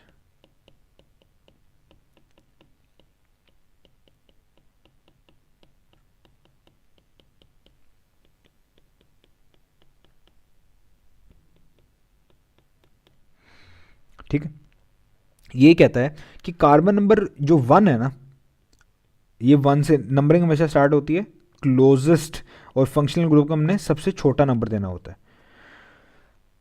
अब भाई कार्बन नंबर 1 बेचारा कहता है कि यार मेरे कोल हाइड्रोक्सिल है ही नहीं वाटर में, वो कहता है कि यार मेरे पास हाइड्रोक्सिल ही नहीं है, मुझे हाइड्रोक्सिल दो, हाइड्रोक्सिल वो मांगता है। तो कार्बन नंबर 5 जो है, जो सेकंड लास्ट कार्बन कह लो, वो बड़ा रहम दिल है, वो कहता है कि यार चल कोई नहीं मेरे को ले ले। Carbon number 5 water in the presence of water, ये उसको हाइड्रोक्सिल दे देता है, ये उसको अपना हाइड्रोक्सिल दे देता है। और जब ये अपना हाइड्रोक्सिल उसको दे देता है, उस केस में जब उसको हाइड्रोक्सिल देता है तो आपके पास ये देखो ना, पहले स्ट्रेट थी, ये कार्बन नंबर 1 है, ये कार्बन नंबर 5 है, इसी तरह हाइड्रोक्सिल उसको देना है, किस तरह से देगा, इस तरह से चेन मोड़ेगी तो रिंग की फॉर्मेशन हो जाती है, रिंग की formation in the presence of water. ठीक है, तो ये वाली चीज़ है, पहले हम इसको देख लेते हैं, फिर रीड करते हैं, उसके बाद मैं आपको स्ट्रक्चर बनाना भी सिखा देता हूँ ताकि आप आसानी से स्ट्रक्चर बना सको। इन अल्डोज इज लाइक ग्लूकोज, OH जो है कार्बन नंबर 5 वाला रिएक्ट करता है अल्डिहाइड कार्बन नंबर 1 से, और कीटोज में जैसे कि फ्रुक्टोज कार्बन नंबर 5 रिएक्ट करता है कार्बन नंबर 2 से। फंक्शनल ग्रुप के साथ रिएक्शन होगा ना, ऑफ कोर्स। फंक्शनल ग्रुप कहाँ पे अटैच है? अल्डोज में कार्बन नंबर 1 पे, कीटोज में कार्बन नंबर 2 पे, ठीक है। अच्छा, जो न्यू एडिशन आई है फेडरल की, उसमें ये एक्स्ट्रा इन्फॉर्मेशन मौजूद है कि फिशर प्रोजेक्शन जो है, ये वो वाली वो फिशर ने स्ट्रक्चर जो दिया था वो दिया था स्ट्रेट। जो आप जब भी कोई शुगर का स्ट्रेट चेन स्ट्रक्चर बना रहे होते हो तो आप उसको फिशर स्ट्रक्चर के अकॉर्डिंगली बना रहे होते हो, और जब आपको रिंग स्ट्रक्चर बना रहे होते हो तो वो हैवर्थ प्रोजेक्शन या हैवर्थ स्ट्रक्चर के अकॉर्डिंग बना रहे होते हो, राइट। मीनिंग टू से जितने भी हैं आपके पास, जो भी आपके पास कार्बोहाइड्रेट है, कार्बोहाइड्रेट्स को आप दो तरह से लिख सकते हो, रिप्रेजेंट कर सकते हो। One is straight chain and number 2 is the ring form. Straight chain form और ring form. Straight chain form में वह फिशर प्रोजेक्शन हो जाएगा, रिंग फॉर्म में आपके पास हैवर्थ प्रोजेक्शन हो जाएगा। रिंग स्ट्रक्चर बनता किस तरह से? सिंपली है, आपके पास जो भी कार्बन होगा वो जो कार्बन नंबर फंक्शनल ग्रुप वाला कार्बन होगा वो हेक्सोजेस में बात कर रहा हूँ, 5th कार्बन से रिएक्ट करेगा, सेकंड लास्ट कार्बन से रिएक्ट करेगा, और सेकंड लास्ट कार्बन को आप क्या नाम देते हो? पिनल्टीमेट कार्बन भी नाम देते हो। ये आगे जाके हम डिस्कस करते हैं, बट ये केमिस्ट्री से रिलेटेड ये बातें हैं सारी की सारी। जैसे देखो ना, ये शेल है फॉर एग्जांपल, एक एटम का शेल है, सबसे वेलेंस शेल को आप कहते हो वेलेंस शेल, उसके अंदर वाले शेल को आप कहते हो पिनल्टीमेट शेल, मतलब कि वेलेंस शेल के फौरन बाद वाला शेल पिनल्टीमेट शेल। फिर उसके बाद आगे नाम आप दे रहे होते हो, आगे का नाम मुझे नहीं पता यार, ज़्यादा शौकियों क्यों मारो पता ही नहीं है, खैर पेनल्टीमेट शेल इस तरीके से याद रख लो। सेकंड लास्ट कार्बन से पहले वाला कार्बन पेनल्टीमेट कार्बन, ठीक है, और सेकंड लास्ट कार्बन और लास्ट कार्बन, जाहिर सी बात है यार, उसमें ज़्यादा पंगे लेने की क्या ज़रूरत है। तो यहाँ पे मैंने ग्लूकोज का स्ट्रक्चर बनाया था, दोबारा से बना लेते हैं। 1 2 3 4 5 6 1 2 3 4 5 C2OH, OH आएगा यहाँ पर और यहाँ पे तीसरे कार्बन में उल्टी साइड पे आ जाएगा, क्योंकि ये OH उल्टा पैदा हुआ था। इस OH को आप कह सकते हो कि बेटा तू उल्टा पैदा हुआ था इसलिए तू उल्टा है, ठीक हो गया। Carbon number 1 will react with carbon number 5। अब जब भी स्ट्रक्चर बनाना है ना, याद रख लेना एक चीज़, बड़ी आसानी से रिंग स्ट्रक्चर, बच्चों से रिंग स्ट्रक्चर बनते नहीं है, बहुत आसान रूल बताऊंगा। जो राइट साइड वाली चीज़ें हैं ना, ये सारी की सारी आपके पास राइट साइड वाली है, ये राइट साइड वाली चीज़ें, राइट साइड, ये राइट साइड वाली जितनी भी चीज़ें हैं इसको नीचे बनाना है, रिंग के नीचे बनाना है, और ये लेफ्ट साइड वाली है रिंग के ऊपर बनाना है, ठीक है। बना लेता हूँ। हेक्सोज है तो ये बनाएगी आपके पास पायरोनोज रिंग बनाएगी, अभी हम डिस्कस कर लेते हैं वो क्या होती है, लेकिन ये मतलब कि 5 कॉर्नर वाले रिंग हो गई है इस तरह से। ये है कार्बन नंबर 1 है आपके पास, ठीक है। अच्छा, अब ये अब आप डिस्कस करो, स्केलेटल फॉर्म है इसको कहते हैं, केमिस्ट्री में आप याद पढ़ते हो ना, how to represent our organic compound, तो ये स्केलेटल ये रिप्रेजेंटेशन भी होती है, जैसे कि अब इस तरह से। अब ये कॉर्नर आप रिप्रेजेंट कर रहे होते हो कि कॉर्नर पे क्या लगा हुआ है? कार्बन, लेकिन कार्बन लिखते नहीं हो क्योंकि this is a skeletal representation of an organic compound. तो कार्बन नंबर 1 ये है, ये 2 है, ये 3 है, ये 4 है, ये 5 है, और छठा कार्बन ऊपर होता है, ये आपके पास 6th कार्बन है।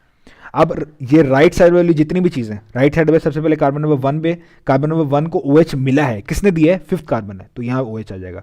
कार्बन नंबर 2 पे भी OH है यहाँ पे, कार्बन नंबर 3 पे यहाँ पे OH नहीं है, यहाँ पे क्या है? H है। कार्बन नंबर 4 पे भी OH है, कार्बन नंबर 5 पे भी यहाँ पे OH है, और कार्बन नंबर 6 वो तो सिंपल ये CH2OH हो जाएगा। ठीक हो गया, समझ आ गई? ये है तरीका, और बाकी ऊपर उल्टा डालो, ऊपर H डाल दो, बस सिंपल। 3rd कार्बन में बस this is how to represent, right, simple हो गया ना, आसान हो गया। अच्छा, अब ये हो गया, ये रिंग जो होती है ना, रिंग फॉर्म मैंने ऊपर यहाँ पे लिखा है रिंग फॉर्म। ये रिंग फॉर्म 2 तरीकों से आप लिख सकते हो, एक होता है पायरोनोज रिंग, मतलब कि पायरानोज, एक होता है फ्यूरानोज। पायरोनोज होती है 6 कॉर्नर रिंग और फ्यूरानोज होती है 5 कॉर्नर रिंग, ठीक है। ये हम डिस्कस कर लेते हैं, ये भी आगे बुक में मेंशन है, बुक में सारी की सारी चीज़ें मेंशन है, टेंशन नहीं लेनी। ये हो गया अल्डिहाइड को किस तरह से लिखना है। अब मैं ना आपको कीटोन का भी बना देता हूँ, कीटोन, ताकि ये रिंग स्ट्रक्चर ना मुझे भी बड़े मुश्किल लगते थे यार, रिंग स्ट्रक्चर मुझसे बनते ही नहीं थे, ख़ासतौर पे एफएससी में था, मुझे तो रट्टा लगाना पड़ता था सारा।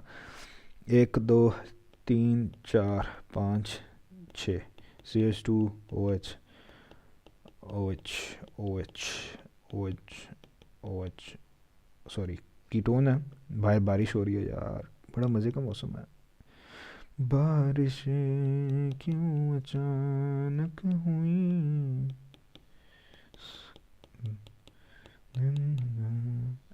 आप भी कह रहे होगे सर ये क्या है, ये बसूरी आवाज़ क्या कर रहे हो यार, क्यों बेइज्जती कर रहे हो खुद की। खैर, carbon number 2 in कीटोज will react with carbon number 5।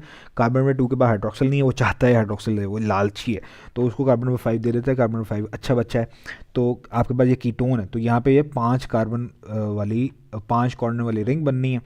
Carbon number 1 ये है, ये 2, ये 3, ये सॉरी कार्बन नंबर 1। अच्छा अब ये देखो ना, अब यहाँ से समझ, अब मज़े का वही मैं बात कर रहा था आपको। ये रिंग जो है ना यहाँ पे, ये आपके पास राइट साइड है, ठीक है, राइट साइड पे आपके पास ये राइट साइड पे आ रहा है, CH2OH राइट साइड पे आ रहा है, तो ये नीचे बननी है रिंग के यार। ये लोगों सिंपल बात, ये नीचे बनेगा CH2OH, राइट। ये आपके पास हो गया कार्बन नंबर 1, ये कार्बन नंबर 2 है। कार्बन नंबर 2 पे आपके पास राइट साइड पे आपको क्या मिले, कार्बन नंबर 2, ये 3 है, ये 4 है, ये 5 है, और ये आपके पास आ जाएगा 6, ये कार्बन में 6 के साथ CH2OH लगा लो। बाकी 5th कार्बन से स्टार्ट कर दो, 5th कार्बन में यहाँ पर OH है, 4th कार्बन में भी यहाँ पे OH है, 3rd कार्बन में यहाँ पे H है, और उल्टा आप कर दो यहाँ पे, और कार्बन 1 में भी यहाँ पे OH है, ये लगा दो आप यहाँ पे। ठीक हो गया, समझ आ गई बात। Hopefully everything is very much clear, ठीक है ना। सो this is how you represent a thing in structure form, ring form. तो रिंग फॉर्म में जो बनाना है वो मैंने आपको बता दिया। अच्छा अब इसकी रिंग जो है ना, अच्छे तरीके से आपने करना, इसकी प्रैक्टिस करो, अच्छे तरीके से इसकी प्रैक्टिस करो। इसकी जितनी ज़्यादा प्रैक्टिस करोगे उतना ज़्यादा आपको फ़ायदा होगा। याद रख लेना, राइट साइड पे जो चीज़ें हैं वो रिंग के नीचे आनी है, लेफ़्ट साइड वाली ऊपर आनी है। सिंपल है। अगर हेक्सोज की बात हो रही है, हेक्सोज में कार्बन नंबर एल्डिहाइड है, कार्बन नंबर 1 रिएक्ट करना है कार्बन नंबर 5 के साथ। कीटोन में कार्बन नंबर 2 रिएक्ट करना है कार्बन नंबर 5 के साथ, उसको OH मिल जाना है, वहाँ OH लगा दो, या ग्रुप लगा हुआ है वहाँ पे OH लगा दो, और इस तरह से आप रिप्रेजेंट कर लो। ठीक है, so this is how you are going to do this everything. तो यहीं पे लिखता हूँ, फ्यूरानोज 5 कार्बन रहेंगे ऑल। अच्छा फेडरल में लिखी हुई है बात, कौन फ्यूरानोज बनाएगा। अब सवाल ये पता हो रहा था ना सर, आपने तो ये हेक्सोज के लिए बताई है, पेंटोसिस और बाकी के लिए, तो फेडरल में उसने लिखा हुआ है फ्यूरानोज रिंग, 5 रिंग कॉर्नर वाली रिंग तमाम पेंटोसिस बनाएंगे, तमाम कीटो हेक्सोसिस बनाएंगे। पायरोनोसिस सिर्फ और सिर्फ एल्डो हेक्सोसिस बनाएंगे। ठीक है, तो मतलब कि बुक सिर्फ पेंटोसिस और हेक्सोसिस को छोड़ती है। क्यों छोड़ती है? क्योंकि रिंग फॉर्मेशन होती ही इनमें, या पॉसिबल ही इनमें, या ज़्यादातर रिंग फॉर्मेशन इन्हीं में ही होती। ठीक है, बाकी दूसरे में आपको सर खपाने की ज़रूरत ही नहीं है, आगे आके बायोकेमिस्ट्री की बड़ी मोटी मोटी बुक्स आनी है, उसको पढ़ लेना। ठीक है। अच्छा अब यहाँ पे आता है कॉन्सेप्ट जो किसी भी बुक में मेंशन नहीं है, लेकिन मैं आपसे पूछना चाहता हूँ, मुझे बताओ रिंग फॉर्म, या रिंग्स मैंने स्ट्रक्चर बनाया तो था, अभी मैं दोबारा बनाता हूँ। ये मैंने स्ट्रक्चर बनाया, लीनियर स्ट्रक्चर में फ्रुक्टोज का फंक्शनल ग्रुप क्या है? लीनियर स्ट्रक्चर में फ्रुक्टोज का फंक्शनल ग्रुप है कीटोन। रिंग स्ट्रक्चर में कीटोन तो ग्रुप ही नहीं है, वो गायब हो गया, फिर सर फंक्शनल कहां से आएगा? अल्कोहल वाला है ना, हाइड्रोक्सिल मौजूद है, केमिस्ट्री में पढ़ते हो ना, हाइड्रोक्सिल मौजूद है, और ये रिंग है तो साइक्लिक अल्कोहल, वही बात मैंने लिखी है यहाँ पे। ठीक है, ये इसको रीड कर लो, सारी सिंपल कॉन्सेप्ट आ गया। अब आ जाता है एनोमर का काम। आई थिंक इसके बाद मैं रिकॉर्डिंग को बंद करूँगा, क्योंकि नमाज भी पढ़नी है और टाइम भी हो रहा है। उसके बाद इंशाल्लाह होप तो करता हूँ यार चैप्टर कंप्लीट करूँ। खैर, एनोमर्स वो आइसोमर्स जिसको आप अल्फ़ा और बीटा की फॉर्म में लिखते हो कि भाई ये अल्फ़ा शुगर है, ये बीटा शुगर है, ये बड़े कंफ्यूज होते हो आप। देखो फेडरल की बुक में लिखा हुआ है कि एनोमेरिक कार्बन वो कार्बन है जो कि स्ट्रक्चर ऑफ मोनोसैकराइड में प्रेजेंट है, जो कि ड्राइव होता है फंक्शनल ग्रुप से। ये क्या मतलब है? मैं सिंपल वर्ड में समझाता हूँ। ग्लूकोज का स्ट्रक्चर बनाया ना, ग्लूकोज के स्ट्रक्चर में वो वाला कार्बन जो फंक्शनल ग्रुप का कार्बन था, रिंग फॉर्म में उसी कार्बन को एनोमेरिक कार्बन कहोगे। समझ आ गई? ग्लूकोज में कौन सा कार्बन जिसके साथ फंक्शनल ग्रुप अटैच था? एल्डिहाइड। कौन सा एल्डिहाइड फंक्शनल ग्रुप था? कौन से कार्बन पे? कार्बन नंबर 1 पे। तो carbon number 1 in ring form is called as anomeric carbon. अब एनोमेरिक कार्बन में जो हाइड्रोक्सिल ग्रुप है और जो आखिरी कार्बन है, अगर दोनों एक दूसरे के ऑपोजिट हो, ऊपर नीचे हो, तो अल्फा शुगर हो जाएगी। अगर एक दूसरे के बिल्कुल एक दूसरे के पैरेलल हो, ऊपर या नीचे जैसे भी, तो वो बीटा शुगर हो जाएगी। Simple, right? बुक में तो बहुत आसान करके लिखा हुआ है कि भाई नीचे हाइड्रोक्सिल नीचे है तो वे अल्फा शुगर है, हाइड्रोक्सिल ऊपर है तो वे बीटा शुगर है। हालांकि ये कॉन्सेप्ट नहीं है। ज़्यादा क्लियर और ज़्यादा अच्छा कॉन्सेप्ट क्या है कि आप एनोमेरिक कार्बन को देखो और आखिरी कार्बन को देखो, दोनों की पोजीशन अपोजिट, अल्फा। एग्जाम्पल यहाँ पे अल्फा शुगर में बना लेता हूँ। मैंने आपको स्ट्रक्चर बनाना वैसे भी सिखा दिया। सो या ये देखो 5 कार्बन रिंग बनाते हैं, ग्लूकोज का स्ट्रक्चर बनाते हैं। ये आ गया आपके पास एच ओ एच, ये कार्बन नंबर 1 है ना, ये 2, ये 3, 4, 5 एंड 6, ये 2 ओ एच, ये एच, यहाँ पे H O H, carbon number 3 में पोजीशन डिफरेंट है और कार्बन नंबर 2, होपफुली स्ट्रक्चर सही बना है। ठीक है, कार्बन नंबर 1 में हाइड्रोक्सिल ग्रुप नीचे है तो ये, और आखिरी कार्बन जो है ऊपर की तरफ है। ये कौन सी चीज, रिंग स्ट्रक्चर किसका बनाया मैंने? अल्फा शुगर का। This is alpha glucose. ठीक है, और glucose is the most common respiratory substrate and also most common monosaccharide, जैसे ऊपर भी हम डिस्कस कर चुके हैं। और बीटा ग्लूकोज कैसे होगा? यार ये तो मैंने गलत कर दिया, एक मिनट, इसको मैं कोशिश करता हूँ नीचे लिखने का। खैर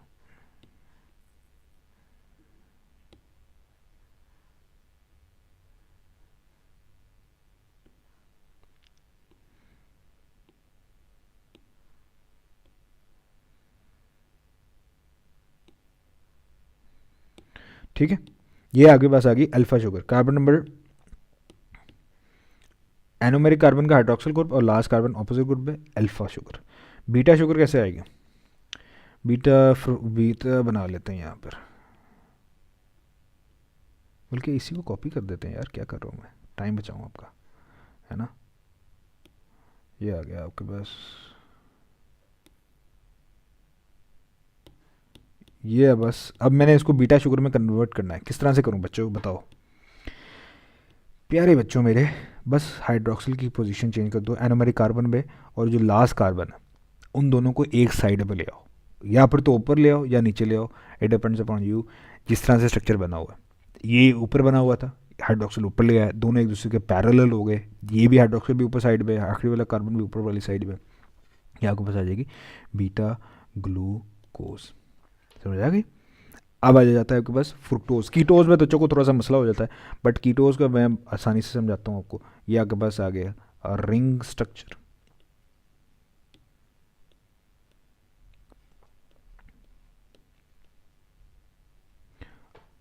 रिंग स्ट्रक्चर, ठीक है। रिंग स्ट्रक्चर में CH2 OH OH। अच्छा, अब इसमें एनोमेरिक कार्बन कार्बन नंबर 1 नहीं है क्योंकि ये कीटो शुगर है, कार्बन नंबर 2 है।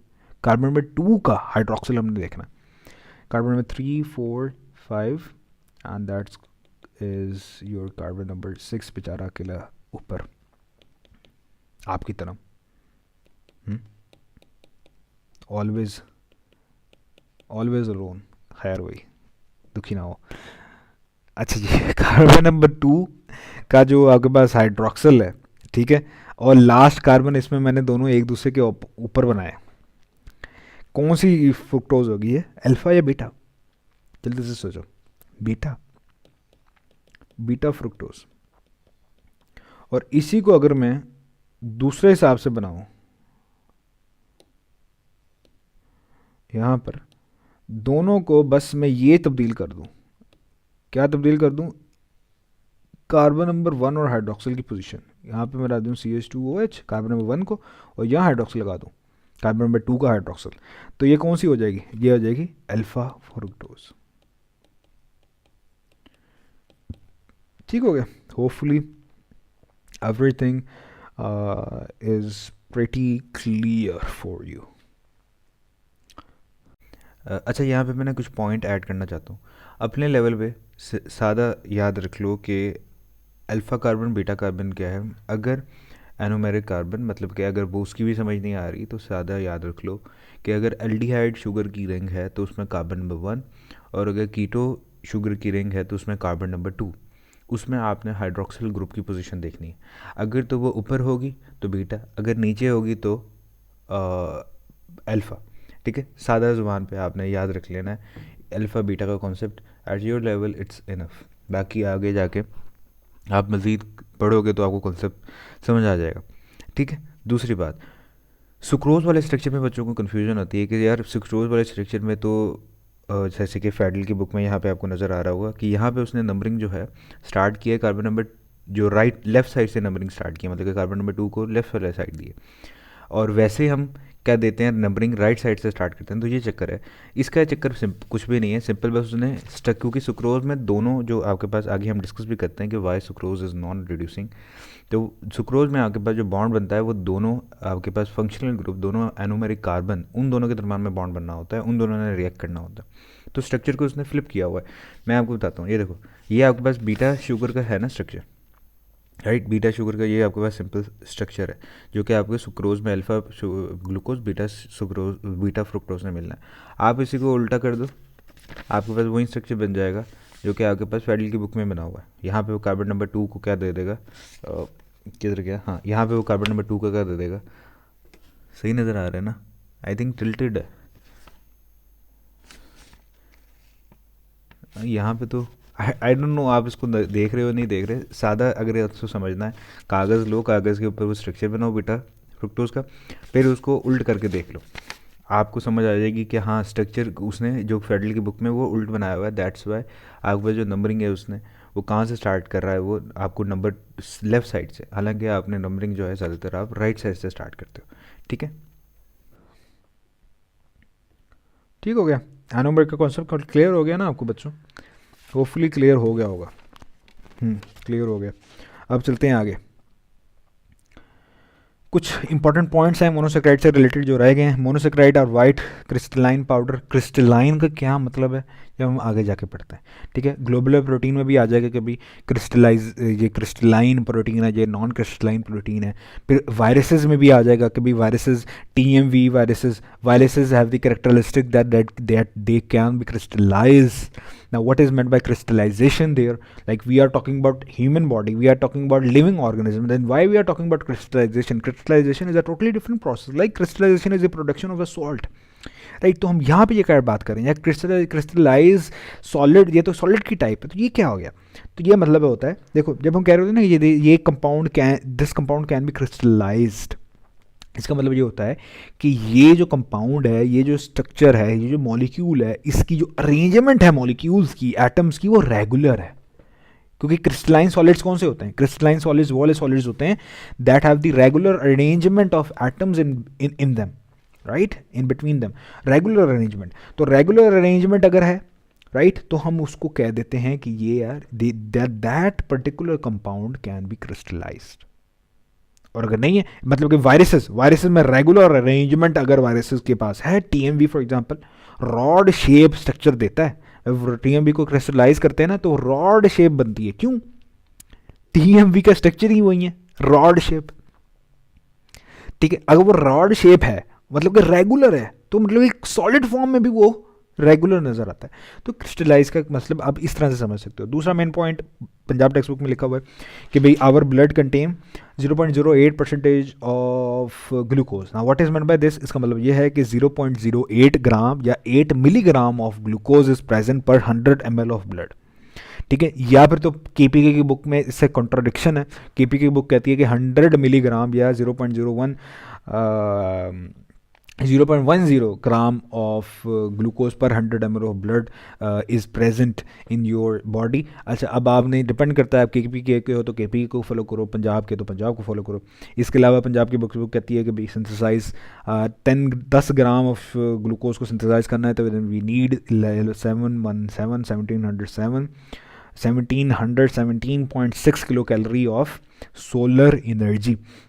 इसी को मैं अगर यहाँ पे एमसीक्यूज़ की फॉर्म में लिखूँ, एमसीक्यूज़ में क्या बना रहा हूँ यहाँ पे, देखो 10 ग्राम शुगर के लिए आपके पास एनर्जी की है 717.6 kilo calorie of energy.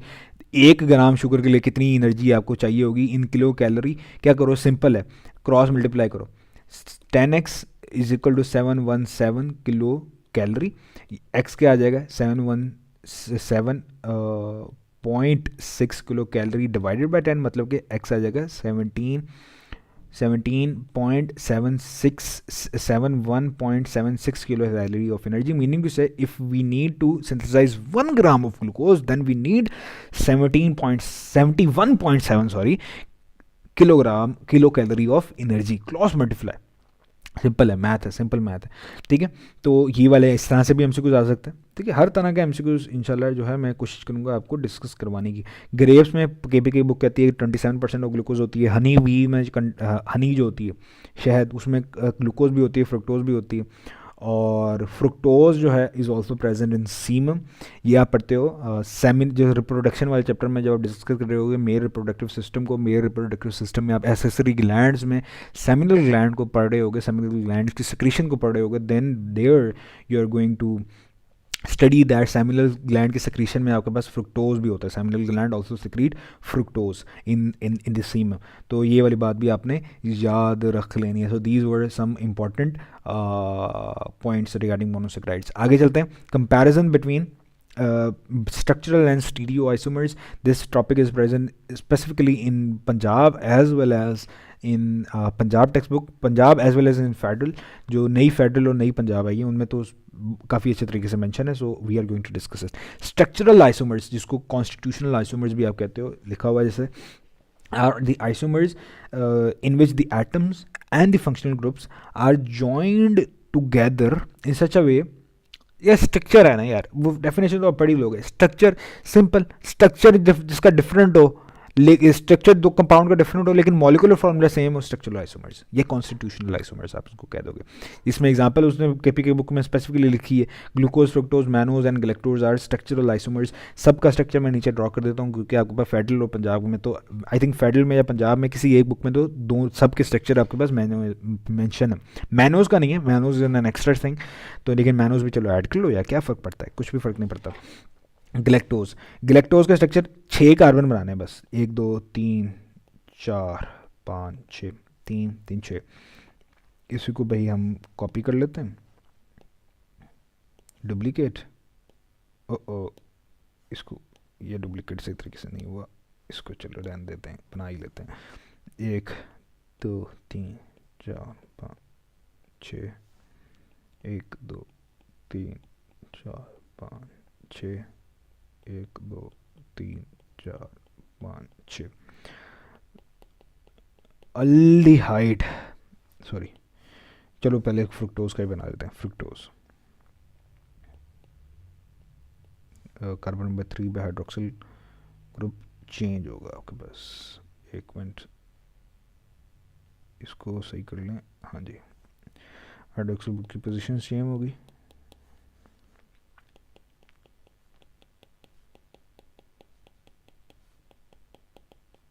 CH2OH। आगे आ जाता है आपके पास, ये आपके पास क्या है, फ्रुक्टोज। फिर आपके पास आ जाता है, आगे है आपके पास ग्लैक्टोज। ग्लैक्टोज बना लेते हैं आगे, CHO। और ग्लैक्टोज का स्ट्रक्चर क्या है, galactose structure is similar like glucose, लेकिन इसमें सिर्फ एक मसला है, कार्बन नंबर 2 पे, कार्बन 2 पे बस नहीं, कार्बन नंबर 4 पे है यार, 1 2 3 4, हाँ कार्बन नंबर 4 पे, यस। यही जो है कंफर्म करना होता है बस, ये छोटी छोटी बातें होती हैं, बंदा भूल जाता है। ग्लूकोज, CH2OH, CHO लिखा जाता है, CHO लिख रहा हूँ मैं सिंपली अल्डिहाइड ग्रुप को रिप्रेजेंट करने के लिए। Carbon number 2 OH, carbon number 3 में OH पोजीशन डिफरेंट है, और ये आपके पास आ गया।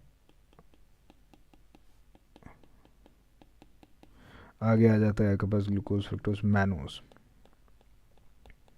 मैनोज के स्ट्रक्चर में कार्बन नंबर 2 है, यस, मैनोज में कार्बन नंबर 2 है, थोड़ा सा कार्बन नंबर 2 पे हाइड्रोक्सिल की पोजीशन डिफरेंट है, और कार्बन नंबर 3 पे तो हर किसी में है ही है।